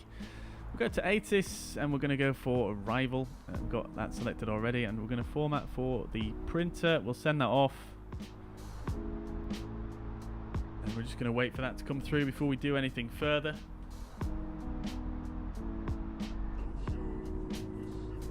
Look at that. We've got an airport down there. Lovely stuff. That is a nice view, isn't it? Looks like that's a pretty big city down there. I wonder where we are. EDDT. That's the airport that we're flying over. I'm not actually sure where that is, to be honest. EDDT, it's Berlin Tegel Airport. So that's the old Berlin airport out of the window there. Down there, by the looks of things. Great stuff. Okay, so have we got our ATIS? There we go. Okay, so we've got Kastrup Airport departure and arrival information Bravo. And that was at 1850. So this is actually a bit old now, but we're going to read it anyway. We're going to expect approach. We're going to expect ILS approach, visual approach on request. We might try the visual approach, guys. What are you saying? What are you saying? And we are going to be... Arrival runway is 04 left. 04 left, guys. So we're going to have to amend some stuff here. Right.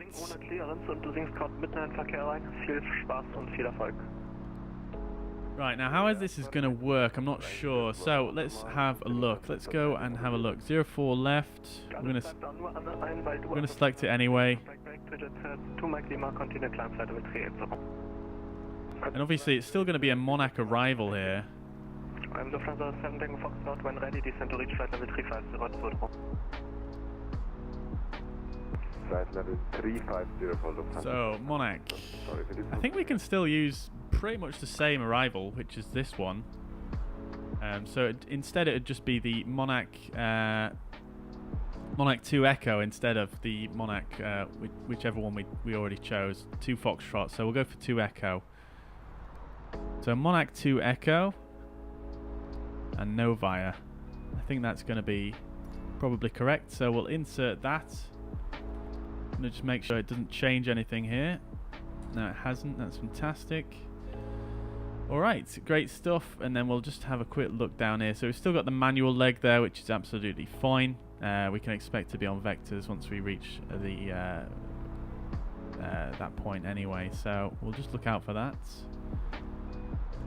Right, okay, so Castrop information, Bravo, ILS approach, visual approach on request, arrival runway 04 left. After landing, vacate runway, departure runway 04 right, transition level is 60.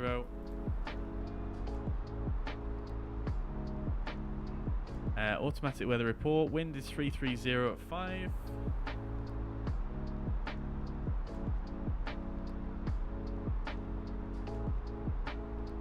Visibility more than 10 kilometers, no clouds, temperature is 4 degrees, dew point -6. QNH 1026. No significant changes. If unable to follow SID advice on initial contact, squawk mode Charlie on pushback. Okay, fair enough, we've got it. So let's go ahead then, and we are going to put in our information. So we've got 1026 on the QNH. The temperature is 4 degrees. The wind is 330 at 5 knots. And the transition altitude is, or the transition level in this case, is going to be 6,000 or flight level 60. So that's that all in and looking grand.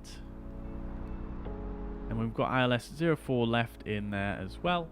So let's go ahead and do a arrival briefing then. So chat, if there's any questions, I will catch up with them once we are a little bit more established here in the descent. But we do want to run through this arrival briefing just before things start to hot up here as we start to get descent clearance.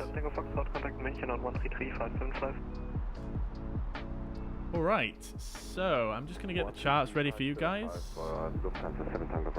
Thank you, goodbye.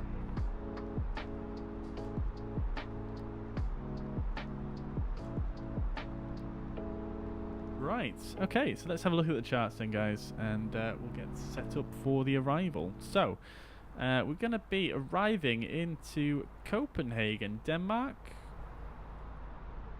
and that is EKCH and Kastrup.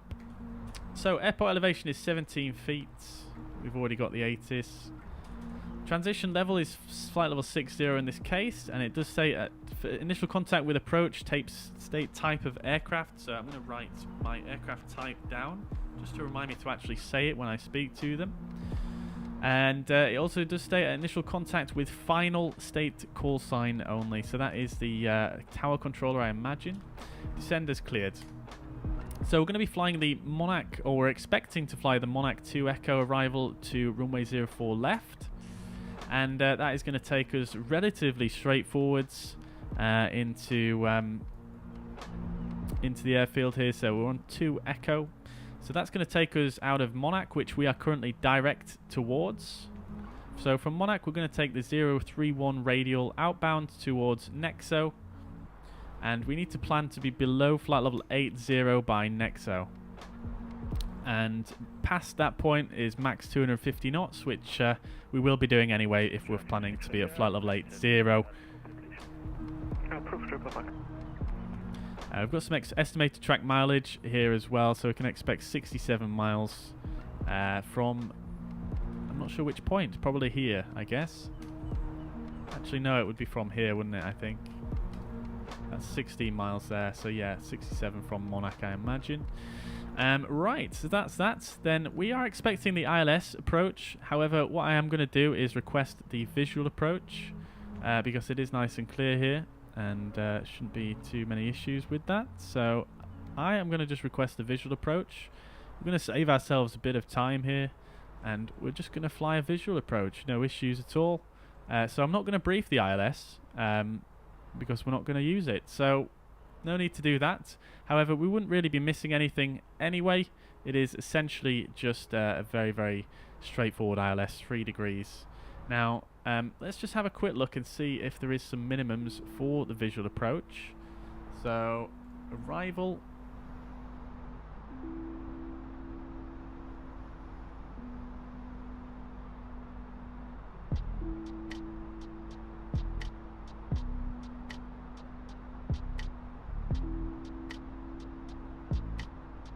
Well, actually, no, there wouldn't be any minimums for a visual approach, would they? Because obviously you would need to have contact with the runway to do the visual, regardless of the situation. So, yeah, no minimums required for this one, provided we are visual. So looking at the airport chart itself, again, this is Copenhagen EKCH, airport elevation 17 feet. We've already been through that. Now, we wanted to check the approach frequency, didn't we? So let's just check it on here. So coming from the south, we're going to need Copenhagen approach Romeo. So that's going to be 119805. I'm just going to check this against what's here. 119.8. So that's probably what we can expect to get past to. So I'm actually just going to put that in the radio now.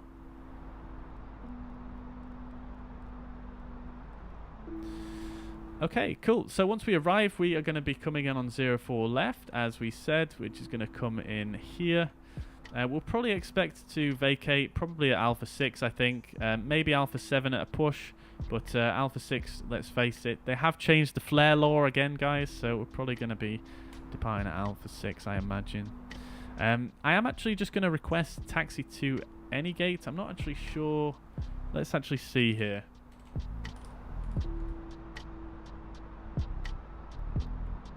I think we are going to need a descent clearance from the controller momentarily because we are only 120 miles away. Alright, so at gate Alpha 17 is the stand that this flight has previously used. So let's just see where that is on the charts here. So Alpha 17 is over here. So let's actually put that down. Lufthansa 6 Kilo Echo, radar identified. Right, so we'll do our taxi instruction. So we're going to come off potentially Alpha 5, then taxi on up Alpha. We'll probably come up Alpha again, across runway 312, and then we'll probably come across via Alpha again. From there, we'll come across. This is Alpha here, so we'll come in here and probably take a left turn. Sorry, we might continue on Alpha actually, and then a left turn onto Yankee, and then up to gate Alpha 17. So probably something like that, I imagine, would be the case. So that's the taxi, and that is it really. Fairly straightforward arrival procedure because we are going to do a visual approach, so nothing too much to worry about there, really.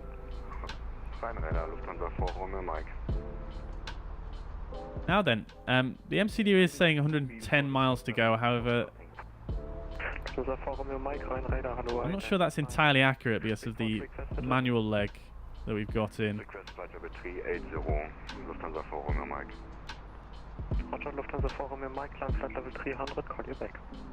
Right, let's do a performance calculation very quickly, just before we get any further. So we'll go EKCH, we'll grab the META information.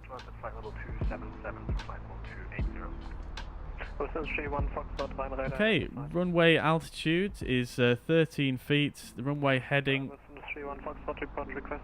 is 037. The runway condition is dry. The slope is 0. Landing distance available is going to be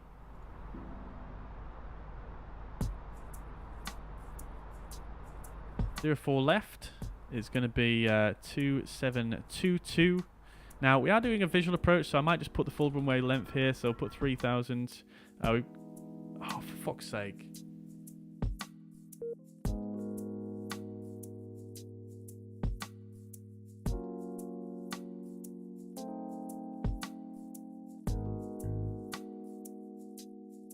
Oh dear, chat.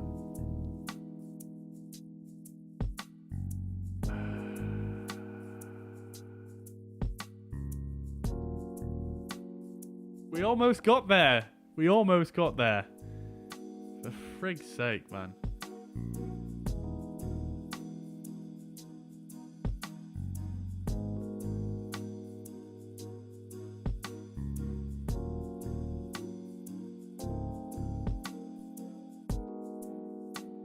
We just got contacted by the controller there on CPDLC. I heard it go off and I was about to check and then it crashed.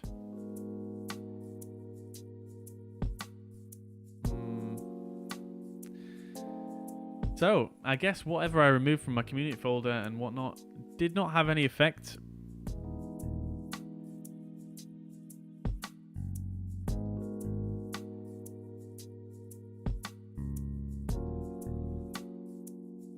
Dear oh dear.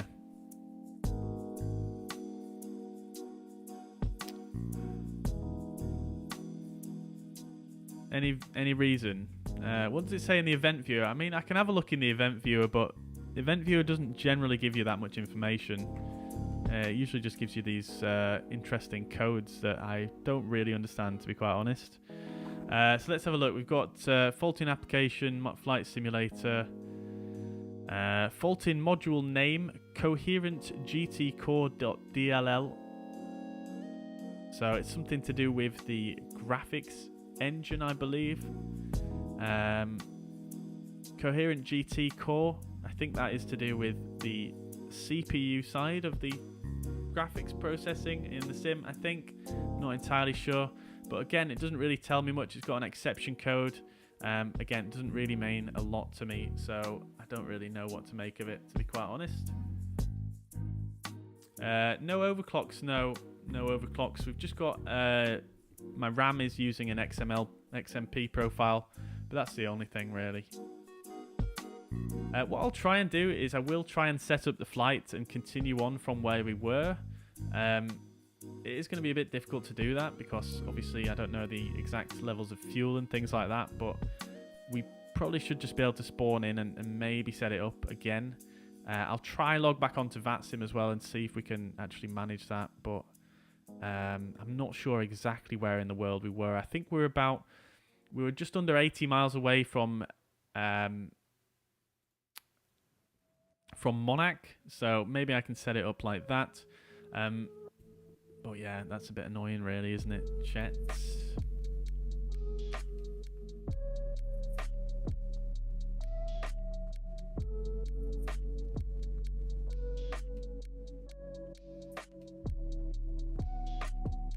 Because I had this crashing issue last time, if you remember correctly, just after the last world update actually, and then it stopped completely. And now it started happening again, so I'm not really sure what's causing it, to be quite honest. I don't really have anything in my community folder that hasn't been there, since it wasn't crashing. So yeah, I don't really know.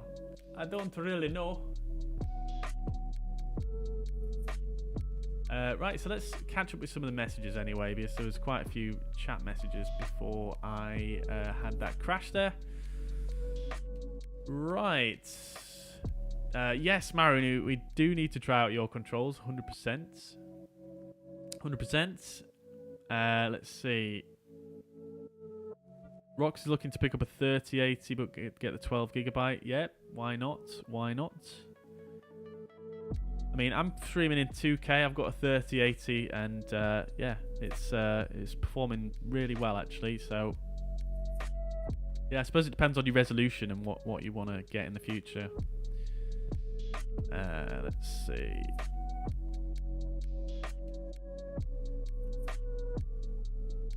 What's my favourite airline livery currently flying? Says Generic Pilots. Good question.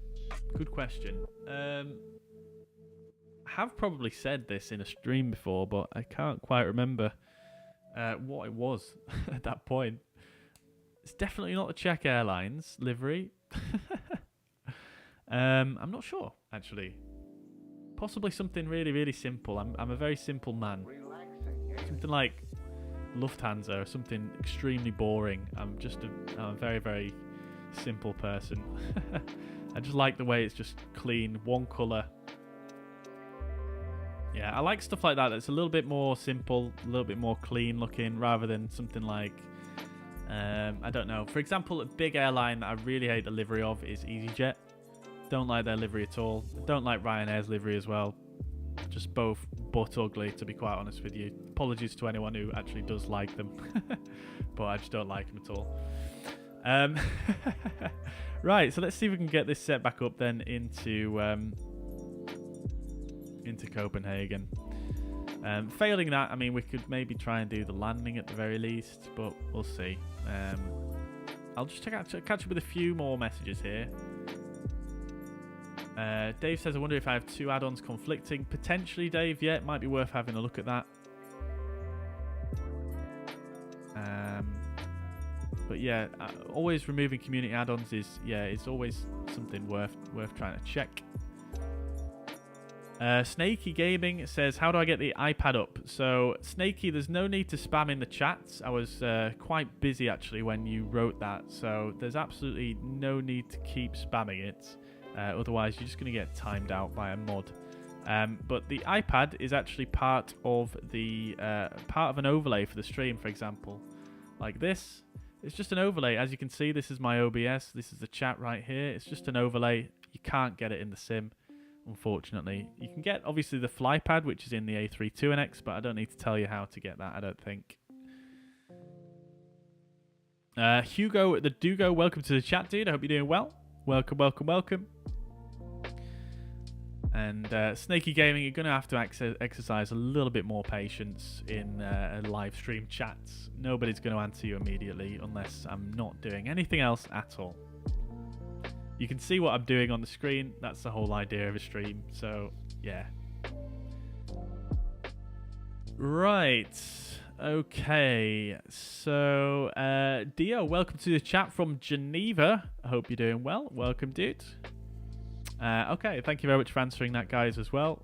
Looks like you've answered that one for him. How do I set up the other views, though? Yeah, so I'm using custom camera views and also using the instrument camera views in the sim. Right. Okay, so I'm going to skip a few messages here because everybody's just saying RIP for the sim, which is fair enough. Let's see. But yeah, like I said, no overclocks. I'm not using overclocks. Just got an XMP profile. That's it. Am I on the beta? No, I'm not on the beta. No, this is just Sim Update 8.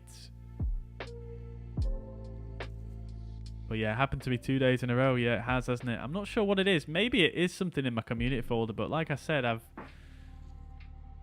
haven't really done that much testing in Sim Update 8, I will admit, but I don't have that much in my community folder. That's my community folder right now. It's not that much, really. And a lot of this stuff is being updated since Sim Update 8, so very strange. And it just seems to happen at a random time as well. It doesn't seem to be linked to any specific event that's happening. But I'm going to post it in the forums anyway, because that event viewer report is actually a little bit more descriptive than some of them that I've seen, and maybe someone can decode it. Andres says, will this game handle on an RTX 270 Super and a 10700K? Yeah, it probably will do. I used to run this on a 2070 Super, so I imagine so. To be like the situation, I'm kind of glad the computer crashed and not the plane en route to Copenhagen. Yes, that is, yeah, a bit of a relief. Generic Pilot likes the newer Aegean livery. Yes, that is a fairly decent one. Hey, Lack, grab yourself dude. A beer when you get a chance after all the info you pass on. Thanks again for your help, dude. Thumbs up, okay sign. Lack, you're an absolute legend. Thank you very much for the 535 stars on Facebook, dude. That's very, very generous of you. Thank you so much. And yeah, I certainly will. I certainly will. Thank you very much. Thank you very much, guys. Really appreciate that. And Dio says, hello. Thanks for your videos. No problem at all. It's an absolute pleasure. I think I actually replied to you already, didn't I? Let's see. Get rid of IRG. I had nothing but issues and frames until I got rid of it. Yeah, interesting, Ryan. I mean, it could be something to do with AIG, but having said that, I've been running AIG since it came out, and these crashes have only really been happening fairly recently, not really since AIG has been a thing. Yeah, it's much more recent than that. So I'm hesitant to think it is because of that, but yeah, I might try that as well.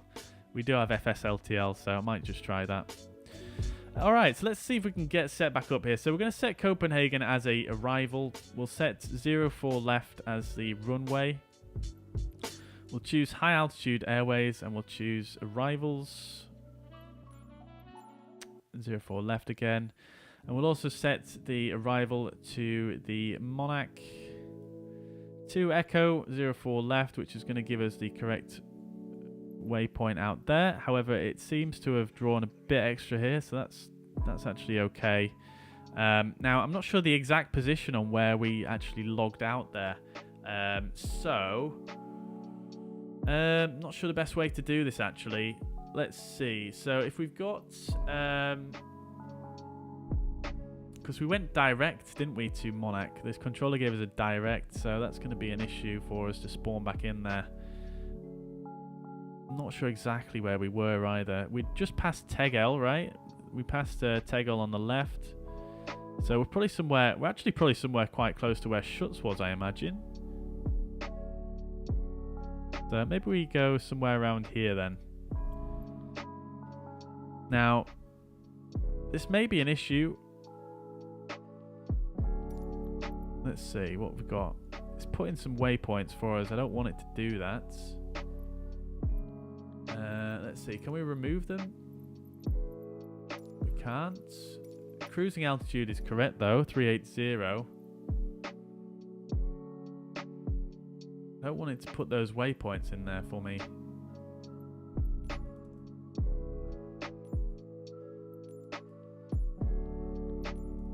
No, it's not going to let me put a star in if we don't have high altitude airways.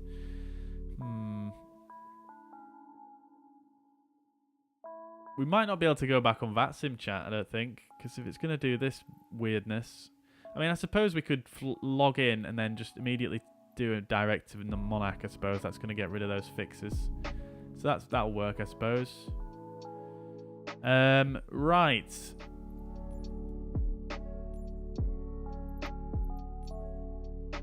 Okie dokie. So we could do that. Now, I'm not entirely sure the best way to go about this with the controller. I'm not sure how I would sort of pick things back up with them.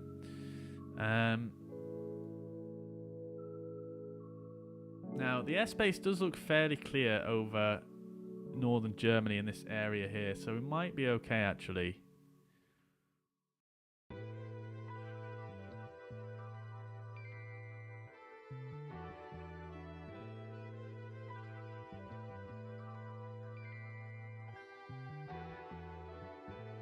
Let's see what we can do, chat. Let's see what we can do. Let's log back in anyway. We've got 38,000 feet is set. We'll set the time a bit close to what it was. And we'll click fly. And we'll see if we can salvage this somehow. What I'm going to try and do is we'll try and get our GPS position. And we'll log on as an observer. Then I'll contact the controller and just say to him, look, this is our position. Currently we had a sim crash. Can we log back on in this position? And we'll see if that works.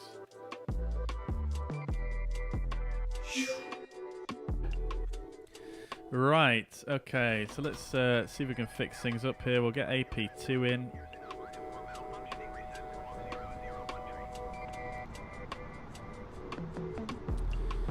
Right, auto thrust first of all. There we go, AP2. Right, now has it put a flight plan in for us? I don't think it has it?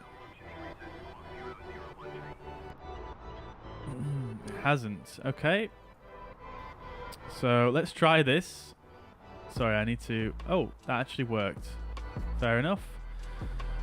Right, okay. So we'll go direct then to Monarch.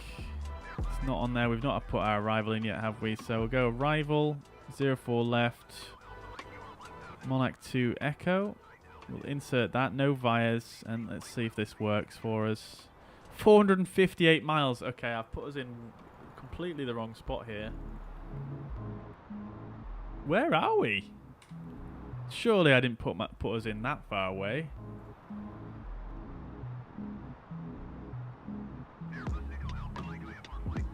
Ah, shut it.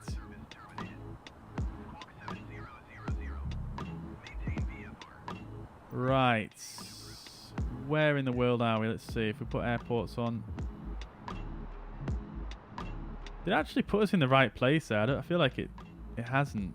For some reason, I feel like it's put us... Oh no, there's Brandenburg, so I suppose it isn't about the right place, isn't it? Oh no, this looks about right, actually.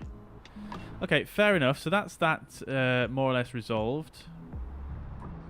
We've got the landing lights on for some reason, or they're extended, so we'll turn those all off.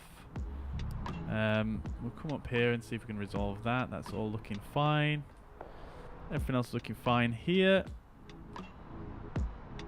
Right, so we do have a bit of work to do on here. We'll go ahead and get the ATIS, so we've got that just ready. So arrival, and we'll print that off as well. Our squawk code we can get. I've got that written down, so we'll go 2103. So that's all fine. Right, okay. Okay, cool. So we're actually not looking too bad now. So now something I've not done before is got our position off here. So let's do that now. Right, now I'm not sure exactly how to write this in shorthand. Lat long coordinates are not my strong point, but let's see. I did do a bit of reading about this the other day, but I've definitely forgotten how to.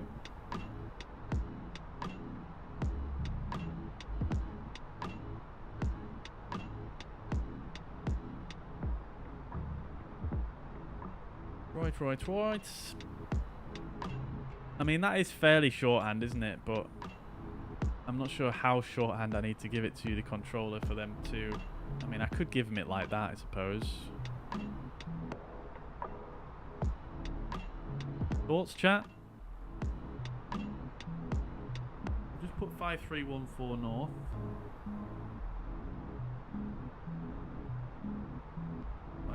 Now. North and 0133 east.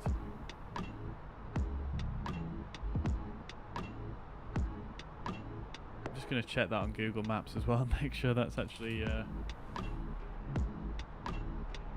going to give him the correct position.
I found a great article about this the other day, and I just can't remember. Does someone in chat? Can someone in the chat give me the shorthand for that, real quick?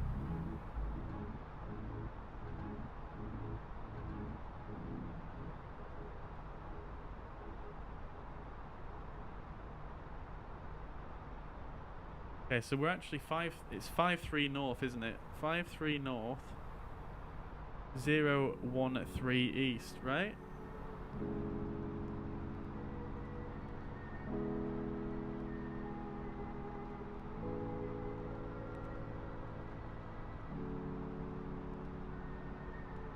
Pretty sure that's the shorthand. Right, anyway, let's log back on to VATSIM.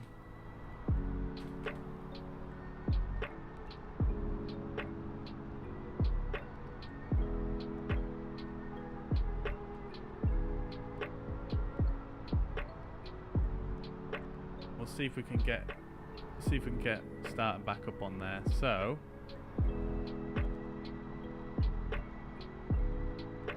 Bremen is 124175. You look like you'll be alright if you just spawn in. Well, we were on Rhine radar before, so I imagine we'd want to speak to them again, no?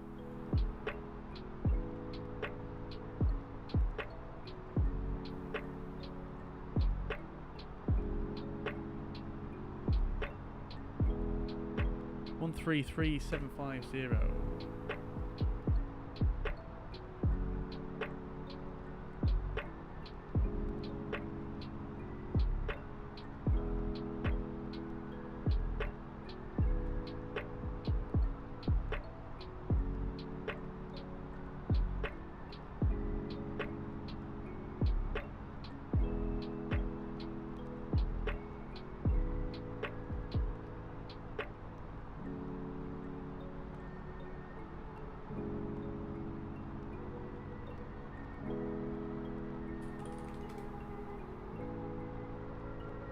Right, let's see what he says.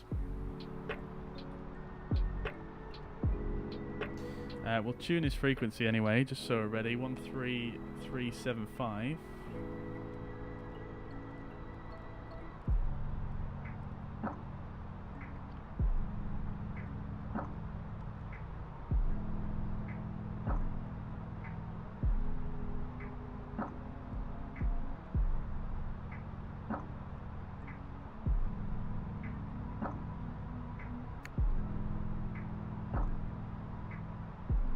Okay, he just said relog. He said he doesn't know where it is, but that's fine.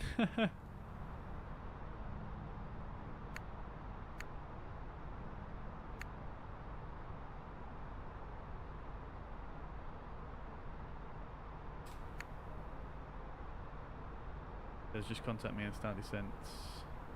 File 290 133,750. For the 5 Tango X-ray, contact Bremen, question München on 133.575. So the 5 Tango X-ray, 133.575. Languages. Ryan Radar, hello, good evening. We are back. CSA 508. Thanks, CSA 508. Ryan Radar identified descent flight level 290 with rate of descent 2,000 feet per minute or greater. Descend flight level 290, 2,000 feet per minute or greater, CSA 508. Okay, cool. There we go. We've managed to sort things out, I think, in some way or another. I think we're okay, chat. I think we're okay. We don't need to worry too much about fuel because we are going to be descending. So hopefully it doesn't crash again. If it crashes again, chat, I'm going to have to go again. I'm not. I just can't deal with it. But there we go. 2,000 feet or more. 2,000 feet per minute or more, he said. Let's see what it settles down as in open descent. There we go. Okay, we're perfect. Right, let's get the ATIS information in then. So we'll come back to AOC and we'll just send it off again just in case there is an updated. But for now, we'll stick in the current information. So QNH 1026 and the temperature is going to be...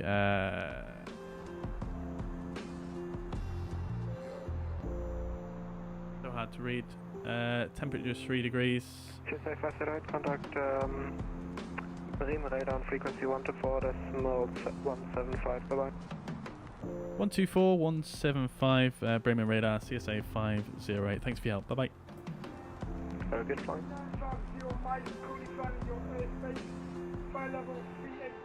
124.125.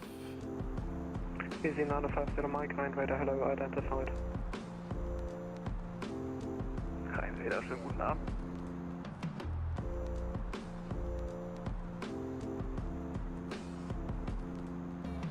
Bremen radar, very good evening. CSA 508 is passing flight level 336, descending to flight level 290, inbound Monarch.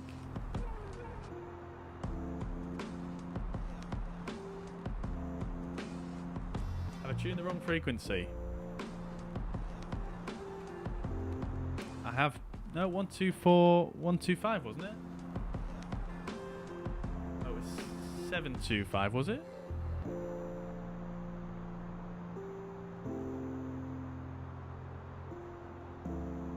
What was the frequency? God damn it!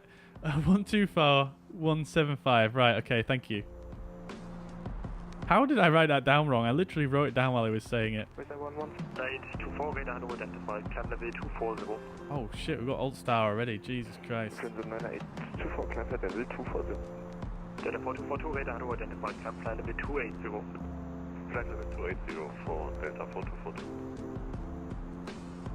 Bremen radar, very good evening. CSA 508, level at flight level 290, direct to Monarch.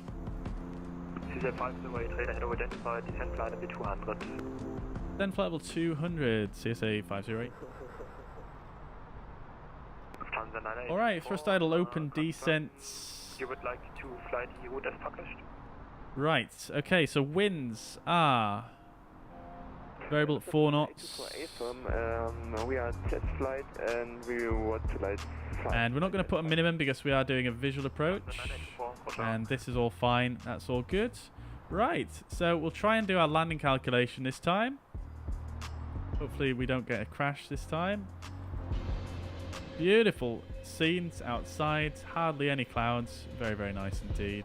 I can't believe we've managed to recover this, chat. I can't honestly believe it. Right, so landing. EKCH, get meta.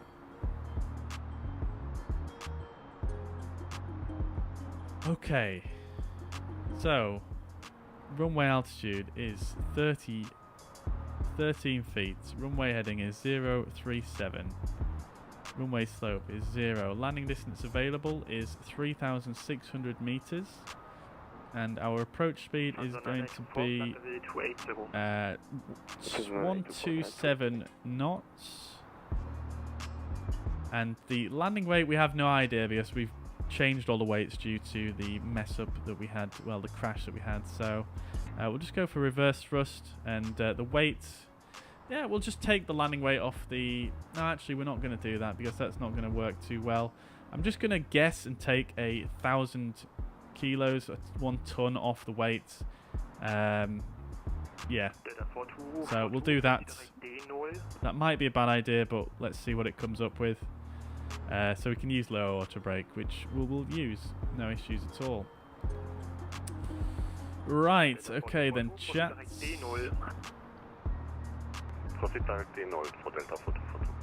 Should be able to see Copenhagen fairly soon.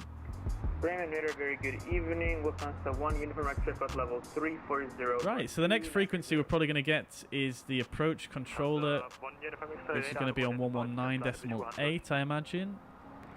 We looked at that earlier on.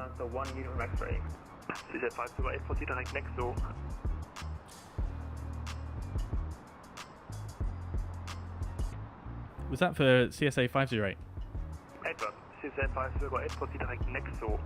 Direct Nexo, CSA 508. He surprised me there because I wasn't 100% sure that Nexo was on my flight plan, but it is. Right, so we're going direct to Nexo. Delta 4242, contact Rheinräder 133.75. 133.75. Right, okay, so I have no idea where we are on the profile here because I've been...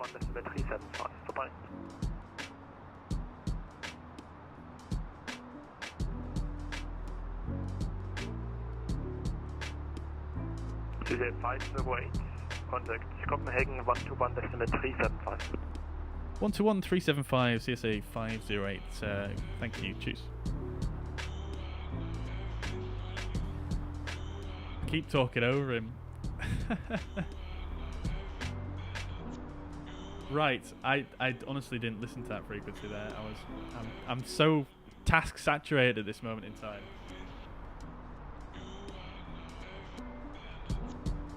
One 121.375 it was though, wasn't it?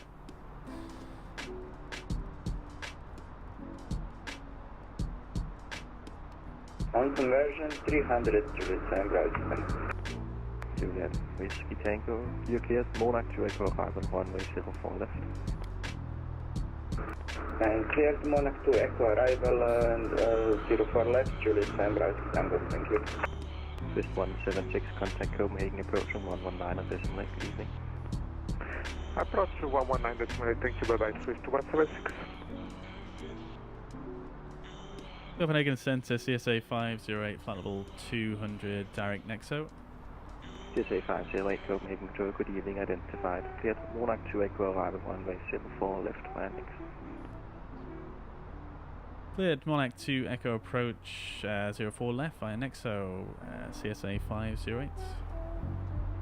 CSA 508, descent flight level 120. Then flight level 120, CSA 508. Okay, there we go.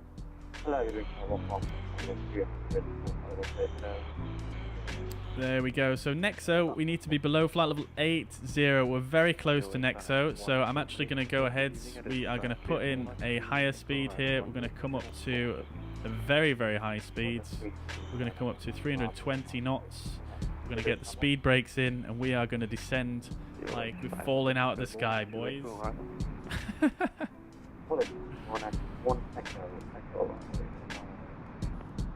Negative. Monarch 2 Echo arrival. 2 Echo. Right, so this was at 20 past 7, so there may be another one due. Decimal 017, descent flight level 297. Okay, that's maybe a bit too quick on the descent there. Let's just slow it down a bit. Whiskey Tango, descent flight There we go. 120. Descending 120, Juliet and altitude.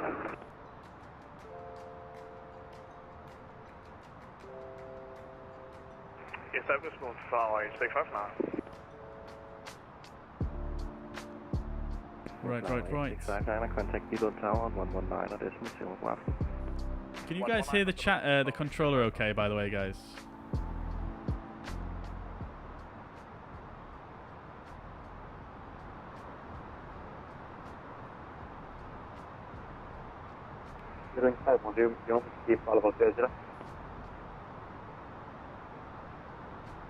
Going 51, descent flight level 24. Descent flight level 140. Beautiful. Coming in over the sea. Love to see it.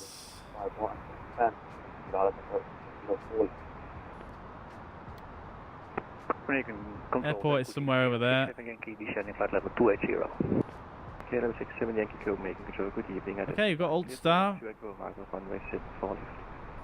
We managed to recapture the profile a bit there, I think. I'm just going to go back to manage speed now. Right, let's catch up with the checklist then. So, actually no, we don't need to do a checklist until we pass through transition altitude 60, so we can just chill for a bit. Can I expect further descent clearance momentarily though? Zulu Bravo 421 Copenhagen control, good evening, identify climb flight level 387. Thank you, Manacle. Thank you, dude. Climb flight level 380, Zulu Bravo 421. Right. So we do have the ILS tune, just in case things go pear-shaped. Liner 70, contact Maastricht now on 133.950. Go after. 133.950, liner 70, Okay, that is the correct frequency. level 214 With autobreaker, the brakes immediately activated on touchdown. Wonder what would happen if the plane decides to go around on a touchdown. Do they release automatically? Yes, they do. Yeah. Clear the Monarch 2 Echo arrival, runway. Yeah, so once you apply takeoff go-around power, TOGA, the autobrake will disengage. But yes, it is applied immediately on landing. If you look when I land the plane, you should see above here, you should see a green decel written down there, and that means it's applied the autobrake. So if you look at the autobrake switch here when the wheels touch down, you'll see that they just immediately engage there. CSA 508, descend flight level 80. Descend flight level 80, CSA 508. Scandinavian 852, contact Maastricht on 133. Alright, thrust idle, open descent, flight level 80 blue. Okay, we are going to go down below 10,000, so we'll get the lights on here. Seatbelts on. We'll see if we can get self-loading cargo working again.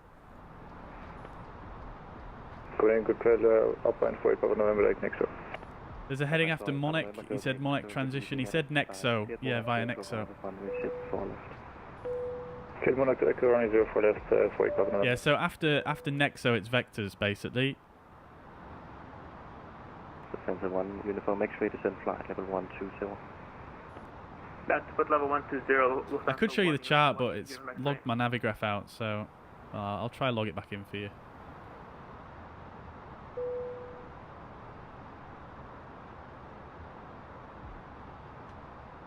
Yeah, so there we go. Come to Nexo, and then it's basically Vectors from there. Over 260 and 1 mark here. Defensive 2 Gulf India Copenhagen control. Good evening. Identified. Cleared Monarch 2 Echo arrival runway 04 left. Runway 04 left, and what was the arrival Lufthansa? Gulf India? Defensive 2 Gulf India Monarch 2 Echo arrival. Monarch to Echo Lufthansa to Copenhagen, thank you very much. Azimuth 017, descend flight level 120. Alright, I'm going to pull the speed here because we do have a decel point here. That's not in the right place for us today, so I'm going to just pull the speed and we're going to go and use selected speed for a little bit here.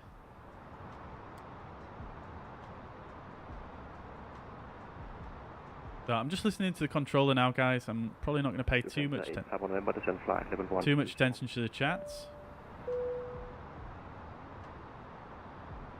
Correction, Alpine 48 Papa November, descend flight level 120. It doesn't give me vectors. Let's see. Lufthansa 2 Golf India, speed 250 knots. Speed 250 knots. Well, he probably will give me vectors, won't he? Because they've given me a direct to Nexo already, so I imagine they will be planning on giving me vectors.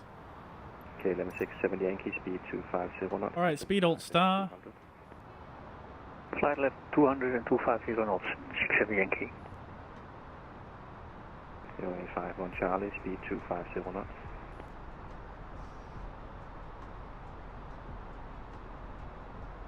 0851, speed 250 knots. 350 knots with a speed, 0851. Self-loading cargo. Oh, it's working again. Amazing. 42% satisfaction though. Copenhagen. Go ahead for Airlines 79. Yes, you're right. It would be 031. Foxtrot wire Trano cleared to SP2 Echo arrival runway 04 left. Via Trano cleared for which arrival? 79 Foxtrot? Cleared the SP2 Echo arrival.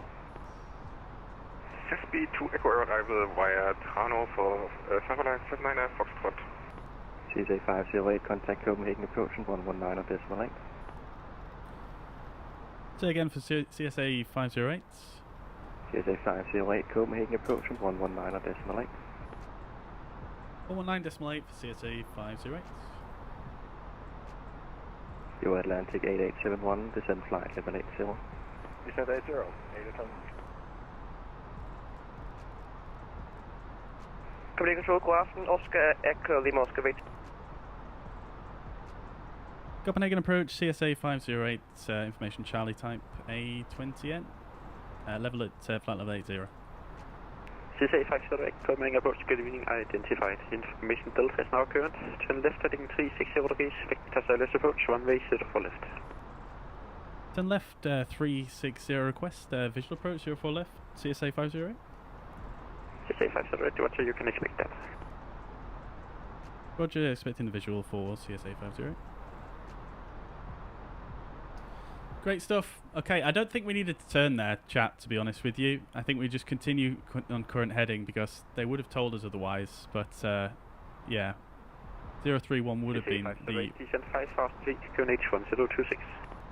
Then 5000 QNH 1026, CSA 508. Okay, 1028 is a QNH. I'm just going to press B, confirm that it is correct. Okay, so... approach jet list. So, BioRef is set 1026, both sides. Seatbelt signs are on. Minimums are not required. Visual approach. Auto brake is low. Engine mode selector is norm. Approach checklist complete.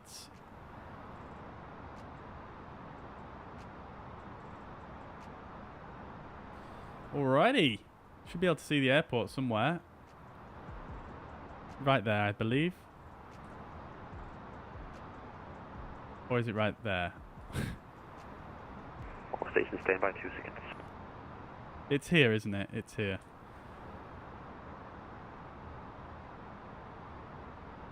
Okie dokie, chat. Are we ready for a visual?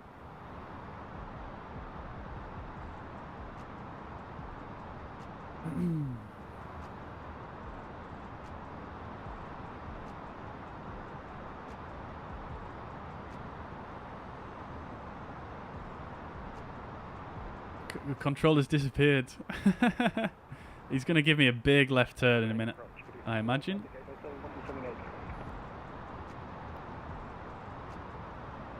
Okay, approach phase is activated, so we can just go to manage speed when necessary.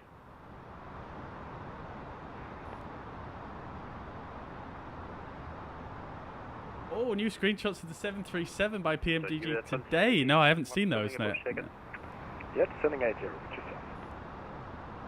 Good, Atlantic 8871. Speed alt start. Identified. Expect vectors to approach, runway 04 left. Leave Kilo Oscar Romeo heading 060.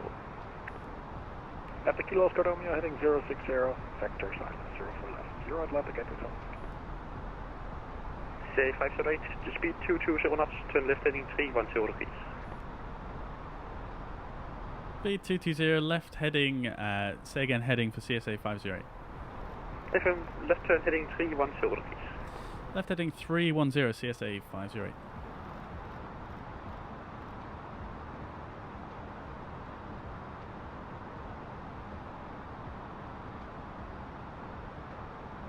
Alright chat, here we go. Here we go. We'll have a look at the screenshots when I land. CSA 508, continue left turn heading 220 degrees, descent 4,000 feet. Left heading 220, descend 4,000, CSA 508. There we go, that's that big left turn we're expecting. So, open descent. X-ray, flight level 80.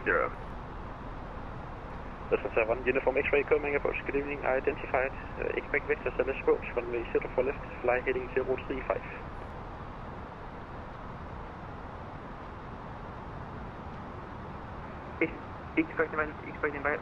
This is a funky little approach right here. Flying right past the airport, which is down there. Uniform X-ray, fly heading 035. There it is, there's our runway 04 left. Lufthansa 1 Uniform X-ray. CSA 508, contact final 120.2, call sign only. 1250 for CSA 508, call sign only. Just to confirm frequency 120.2. Apologies, 120.2 CSA 508. I'm terrible with my frequencies today, aren't I, chat? I'm so sorry. X-ray, descent 5,000 feet, kilometer 1026.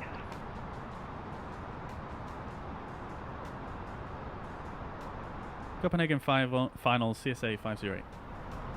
CSA 508, good evening to you. Descent 2,000 feet, and on your right hand you will have the aircraft who is the last one on approach. Behind him, you are cleared visual approach of runway 04 left. Descend 2,000 feet behind the aircraft on the right. Clears visual approach 04 left CSA 508. CSA 508, you can go down to 2,000 feet. Roger, descending 2,000 feet, CSA 508. Swiss 176, contact tower 1. Okay, chat, here we go. I don't see the aircraft on my right, unfortunately. Is he on the TCAS? I don't see him on the TCAS either. But we're going to do this descent here, and then we're going to do the visual approach. Fantastic stuff. So let's go to green dot speed now. So we'll go back to managed.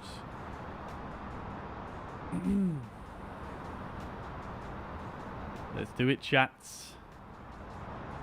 Let's do it. I wish you could set up an extended center line, but it doesn't appear you can.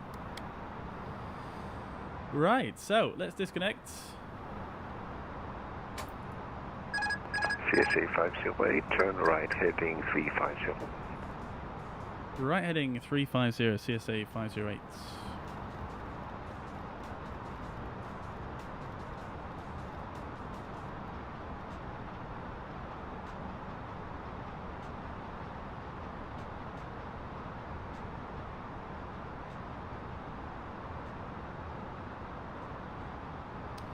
Okay then, chat. The speed is checked. Flaps 1.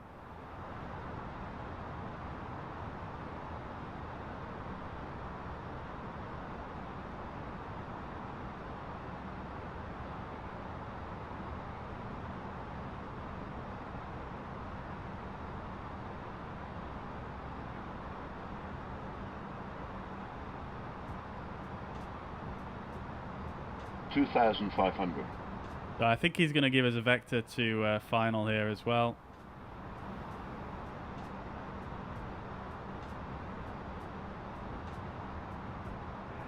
CSA 508, turn right heading 020, you will have the airfield at your 12 o'clock.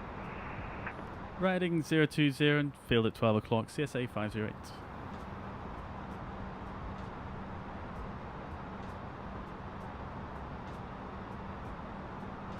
Alright then, chat. There she is. CSA 508, do you have the field in sight?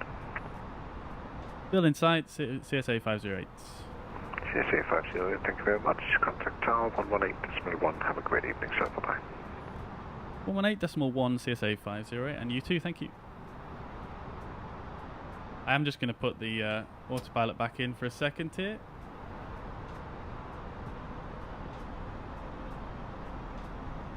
And we're going to the tower frequency 118.1.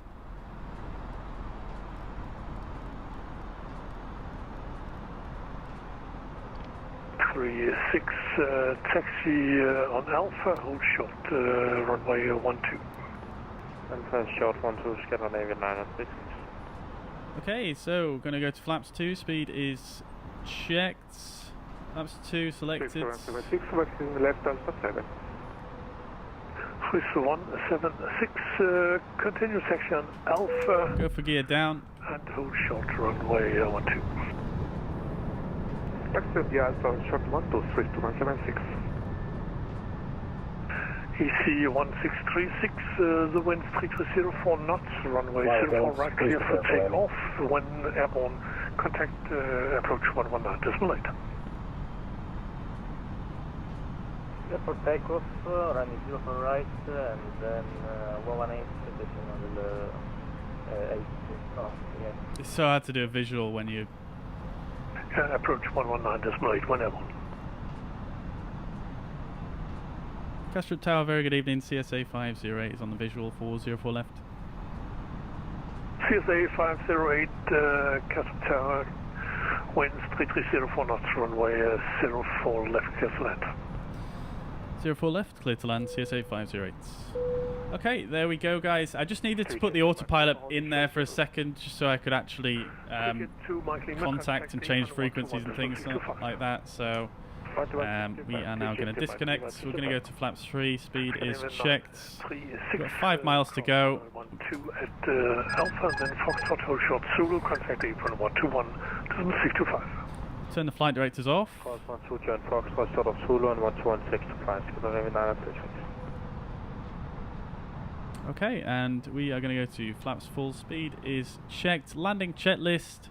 ECAMMO landing no blue. Landing checklist complete.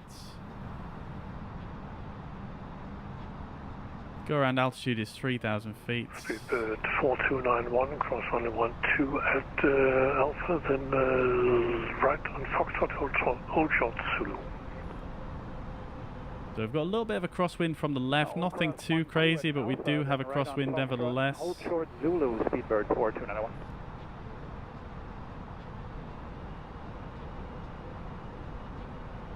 Getting a little bit high here, so just going to increase the rate of descent slightly.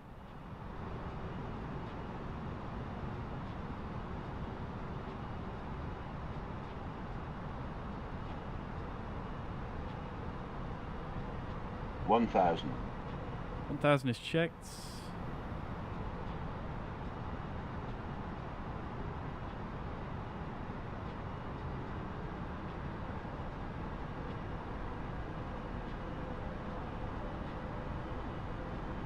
Got one white there, we're a bit low, so I'm just going to pull up a bit, not too much.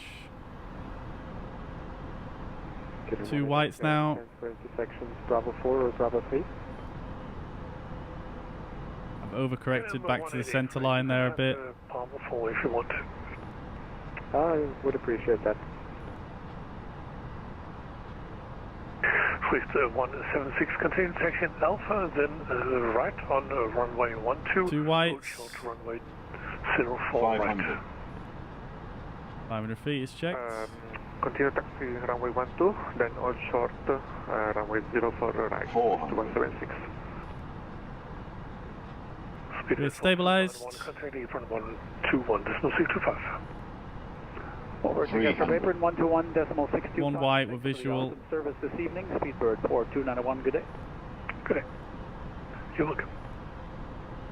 KLM 18 X-ray, the wind is 330, 3 knots, runway 04 right, clear for takeoff. When airborne, contact 100. Approach 119.8. When airborne approach 119.8. 40. 04 right, clear takeoff, 30. KLM 18. 20. Retard. 10. 5.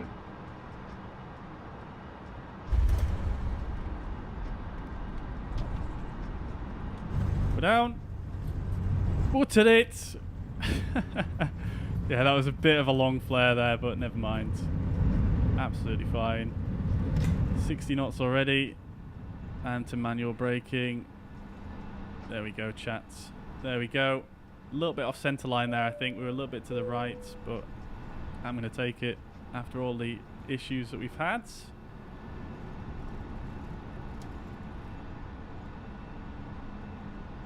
I'm going to come off here. Swift 176, continue taxi, runway 12, then...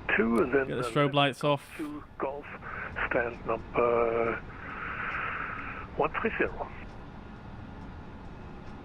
Continue on the runway 12, then left on Golf 2, Golf, stand 130, Swift 176.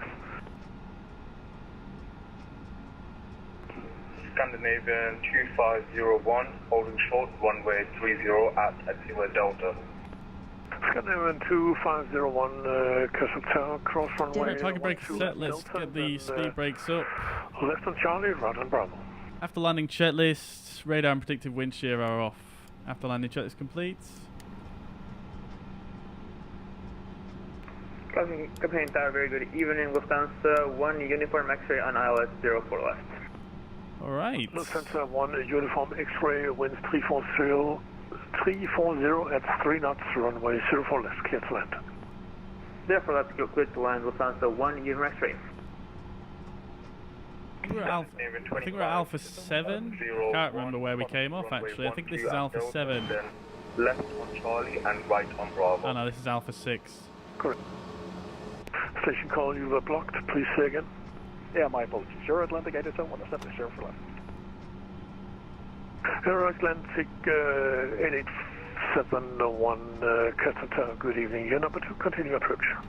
Continue, 871. CSA 508, it's on Alpha, request taxi to stand Alpha 17. CSA 508, continue taxi on Alpha, cross runway 30 at Alpha, hold short Zulu and inform apron on the request.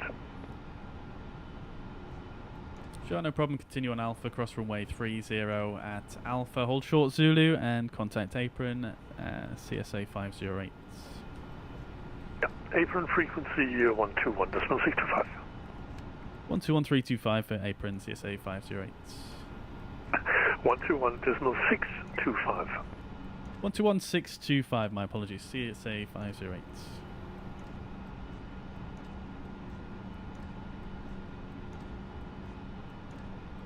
One 121625 for apron.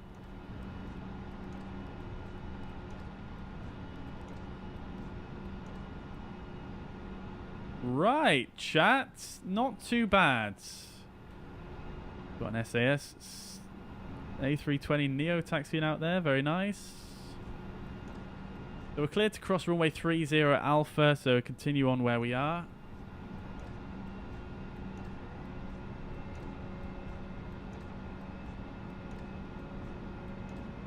Right, chat. That was butter. The passengers think it was a bit too smooth, but what are they like?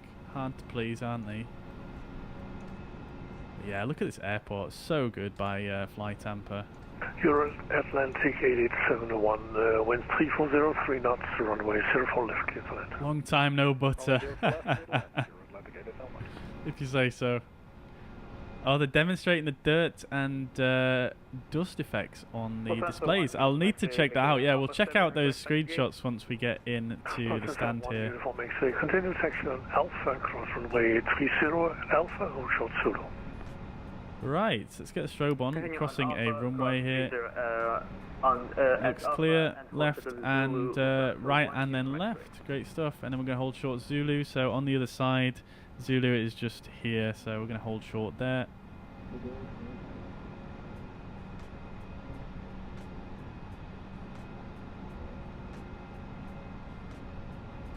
Alright, and we'll go to apron. So 121625. Gastrop apron, very good evening, CSA 508. We're just holding short Zulu request to stand Alpha 17.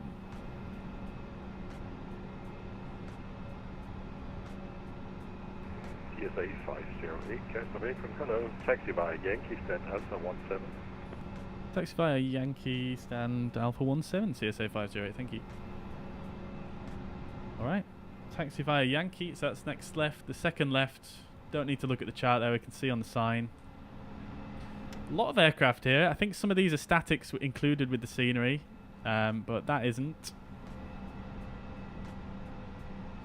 That is definitely not. That's definitely not there. I don't think that one is either, actually.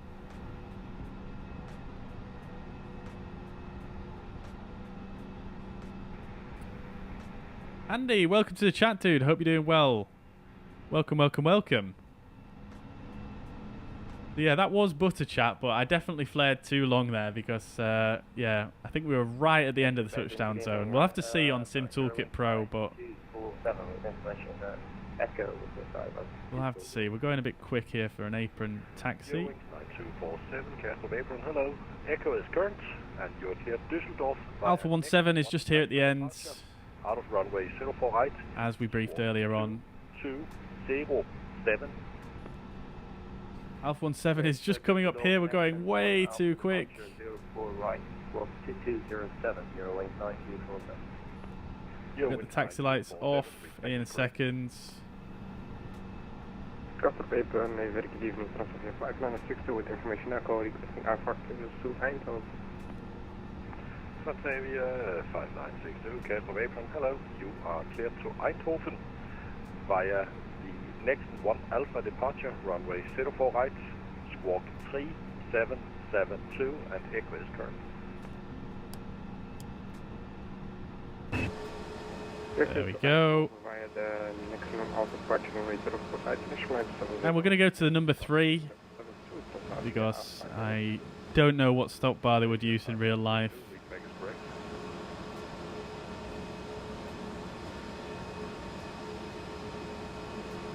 Copenhagen apron, good evening, Viking 355.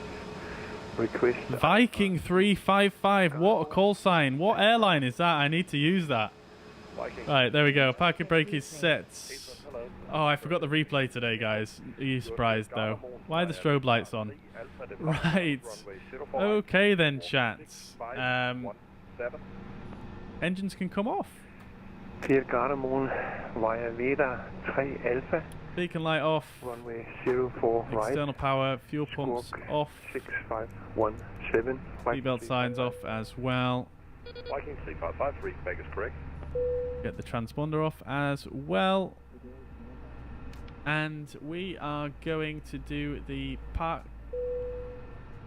checklist. So parking brake is set, engines are off, wing lights are off, fuel pumps are off. Parking checklist is complete.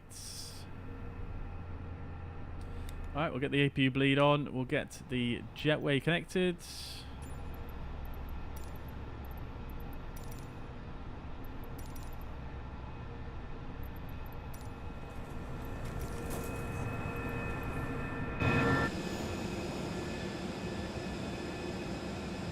Very good indeed. That's not connected very well, has it? But there we go. Very good. Look how busy it is here. This is amazing. Got Lufthansa down there. Euro Atlantic. Never heard of those ones before, actually. So let's start the deboarding process. And there we go, chat. There we have it. There we have it. Nice rescue operation on the stream tonight. If my flight is that smooth, I will be happy. Go grab Hey, yourself some need. dude. Beer, milk, coffee, tea, juice, water, champagne, prosecco, gin, whiskey, vodka. Oh, it stopped reading your message for us. It must have been too long. Whiskey, vodka, cider, wine, white or red. It's your choice if you rather drink butter. Each to their own. Oh, let's go, Lack. Thank you very much for the 1,200 stars there on Facebook. That is extremely generous of you. Thank you so much, dude. Yeah, I think we did all right there to actually rescue the fact that we had that sim crash, and the landing was actually okay. I mean, it was butter. It was a bit long, and we were a little bit off centre line. But other than that, I'm going to take that, considering the absolute cluster of issues that we had today. But nevertheless, really appreciate that. Like, that's super kind of you. Thank you very much for the 1,200 stars, dude. And it's great to see you back in the chat, I will say. So thank you very much, dude. Right, let's have a look then on Sim Toolkit. We'll have a look at the landing report on there. So we've got minus 83 feet per minute here. And let's just see what the centerline touchdown zone was like. 0.08 G apparently. So minus 83 feet per minute. Speed was 103 knots. So very slow for landing speed there. That's why we slowed down so quickly. Obviously we should have been at around 122 knots when we touched down. So very slow there. That's not that great, to be honest with you. But nevertheless, we managed it. I think in a real world scenario that was too long of a flare. I think you would have gone around in a real world scenario. But let's have a look. Yes, we are outside of the touchdown zone. However, my centre line is actually not too bad. Left by 11 feet. I thought I was actually right at the centre line, but left by 11 feet. So I'm not too displeased with that, to be honest. You know, we got 2 out of 3, and considering how poorly that flight. Well, the flight actually went really well, didn't it? But the crashing happened, so I'm willing to accept that in this case. And you know, we did actually land at 103 knots, so you know, in fairness, we didn't actually need that much distance to slow down. We actually came off right about here, so and we were more than slowed down by here, which is Alpha 6, I believe. So yeah, I mean, is it really an issue we floated that long? I don't know, actually. I don't know. I mean, I know airlines probably say if you don't land in the touchdown zone, it is go around. So, yeah, maybe there is that also. But nevertheless, I quite enjoyed that. I'm happy with the butter. You know, you can't really get butter all the time if you're not going to float it a bit. So, I'm going to take that. In this instance, we're going to come back over. Let's have a look at our flight report as well. We got a C-. So not too great there, but let's see reasons why. So we were a bit delayed on departure, and we were delayed on arrival as well. Obviously we were delayed on arrival due to the fact that we had the sim crash, so we can't really do too much about that, unfortunately. And the landing rate was a bit too smooth as well, so they don't like that. And then we've got this 0 G force minimum, which is probably due to the fact the sim crashed. So I think we got cooked a little bit by the sim there in terms of our rating on self-loading cargo, so I'm not really gonna I'm gonna take that with a bit of a pinch of salt, nevertheless. But look at this here in Copenhagen. Absolutely stunning scene. So many aircraft here on VATSIM. Absolutely love to see it. But nevertheless, that is it. I hope you guys enjoyed the flight. We're not going to wrap up the stream just yet. We're going to have a look. I'm just going to give you guys a preview of this airport, because I mean, you've probably seen it before, but it is such a stunning airport scenery. I think it deserves being shown, I think. So let's have a look around. So this is the main, I think this is Terminal 1, I believe. But it is such a cool looking airport. Like, the architecture is it's very understated, but it is quite interesting actually. I quite like it. But as ever with FlyTampa, the ground textures are absolutely magnificent. Everything is just great, really. I can't really praise it enough. It's got to be one of the most sort of You know, it ticks all the boxes. It's got an interior as well. It ticks so many boxes for a flight sim scenery. It's just absolutely brilliant.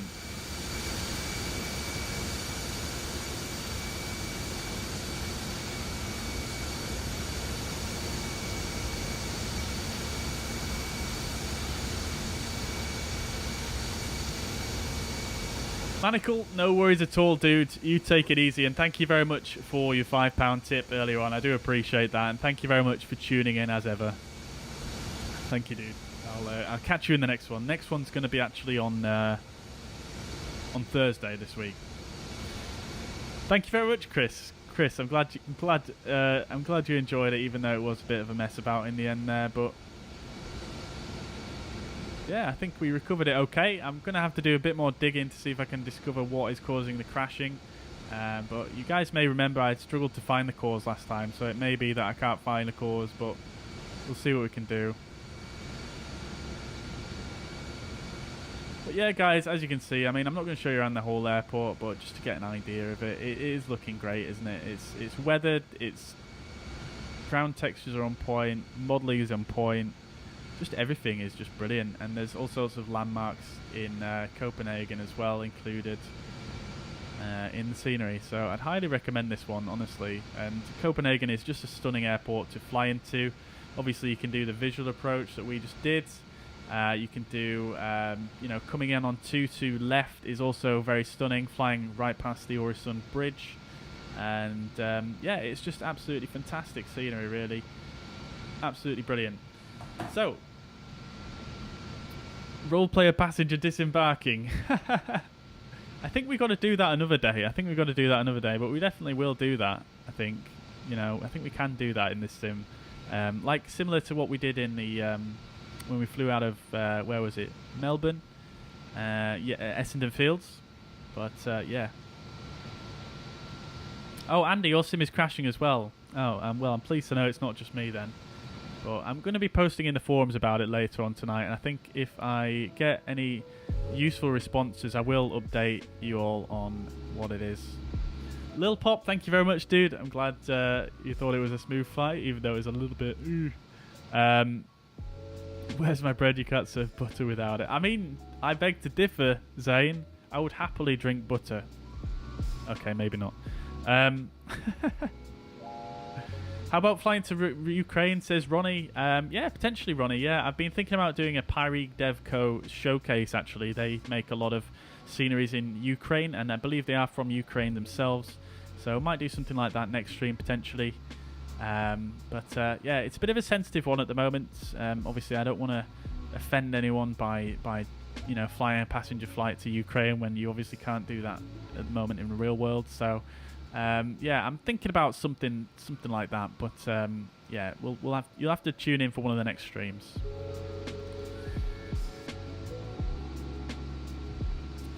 All right, chat. Before we go, anyway, let's have a quick look on the PMDG forums. I've been informed by Hassan here that we've got some new previews of the 737 to look at. So let's have a look-see. Let's have a look. Okie dokie. Alright, here we go. So there's a lot of text here. Oh, there's just a couple of screenshots. Let's just have a quick look. I'll bring up on the fuzz pad. So here we are. We've got this one here, which is obviously the FMS, or FMC, should I call it, in the Boeing. And yeah, it looks pretty nice. Good texturing. This texturing here, it seems to stick out compared to the rest, doesn't it? But anyway, nevertheless, looking good. And then I suppose this next one is it trying to show the dust on the displays? I can't, it's very difficult to see. You can kind of see the dirt around this area here. But it is quite difficult to see, actually. Let's see if we can view it bigger. Oh yeah, I see that. Yeah, that's very nice. It's quite subtle, isn't it? But it is very nice. Yeah, that is good. That is very good. Alright, well that's it. There's only a couple of screenshots there. Obviously, if you want to see the full post, there is a bit of text with it as well. If you go to the PMDG forums, you can go ahead and check those out for yourself if you wish. But nevertheless, guys, thank you very much for tuning in. I'm going to wrap it up there. Concorde out later this month. Yeah, apparently so. Yeah, apparently so. Could be a bug in Sim Update 8. Well, yeah, maybe. I will, like I say, I'll update everyone if I find any more information about that one. But guys, I hope you enjoyed anyway. It's been a pleasure today. I think other than the crash, it's been quite a nice flight, quite smooth, and quite enjoyed that visual approach, even though I was really task saturated and forgetting all the frequencies and whatnot. But yeah, very, very enjoyable flight nevertheless. Hopefully I can do a bit of digging onto those crashes and fix it for the next stream. But yeah, I'm glad you enjoyed. Asa, thank you very much for dropping by and modding as always. Mariner, if you're still in the chat, thank you very much for modding. Chris, thank you very much for dropping by as always. Appreciate you being here. Andy as well, thank you very much for dropping by. Rox, he says, do I game in 4K? No, I don't. I'm on 2K for Microsoft Flight Sim. But for pretty much every other game I play, I do actually play them in 1080p. It's only Flight Sim I do in 2K actually. Scandinavian, welcome to the chat, dude. I hope you're well. We've just finished the flight, unfortunately, dude. But thanks for dropping by, nevertheless. Rox, take it easy. Have a good evening. Thank you very much for dropping by. Lack, of course, thank you very much for dropping in and for your massive contributions today. Stephen as well, if you're still in the chat, thank you very much for your contributions. Matthew Topping, thank you very much for dropping by and for the comment there on the AI Manager. Yeah, I'm glad it helped you, and yeah, thanks for dropping by in the chat. Was Air, thank you very much for popping in, even though you just caught the end there.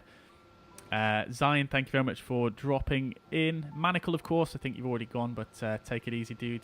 Ronnie, Clem, thank you very much. Ryan, Hassan, and Dio. DK, of course. Dave as well in the chat. Generic Pilot. And anyone else that has tuned in today. I can't possibly go through the whole chat, but really appreciate you all being here. Thank you very much for tuning in as ever, and I'm going to catch you in the next one. Next stream is going to be on Thursday evening, probably around the same time as today. But once again, guys, have a fantastic Monday evening, and I will catch you in the next one. Bye-bye for now.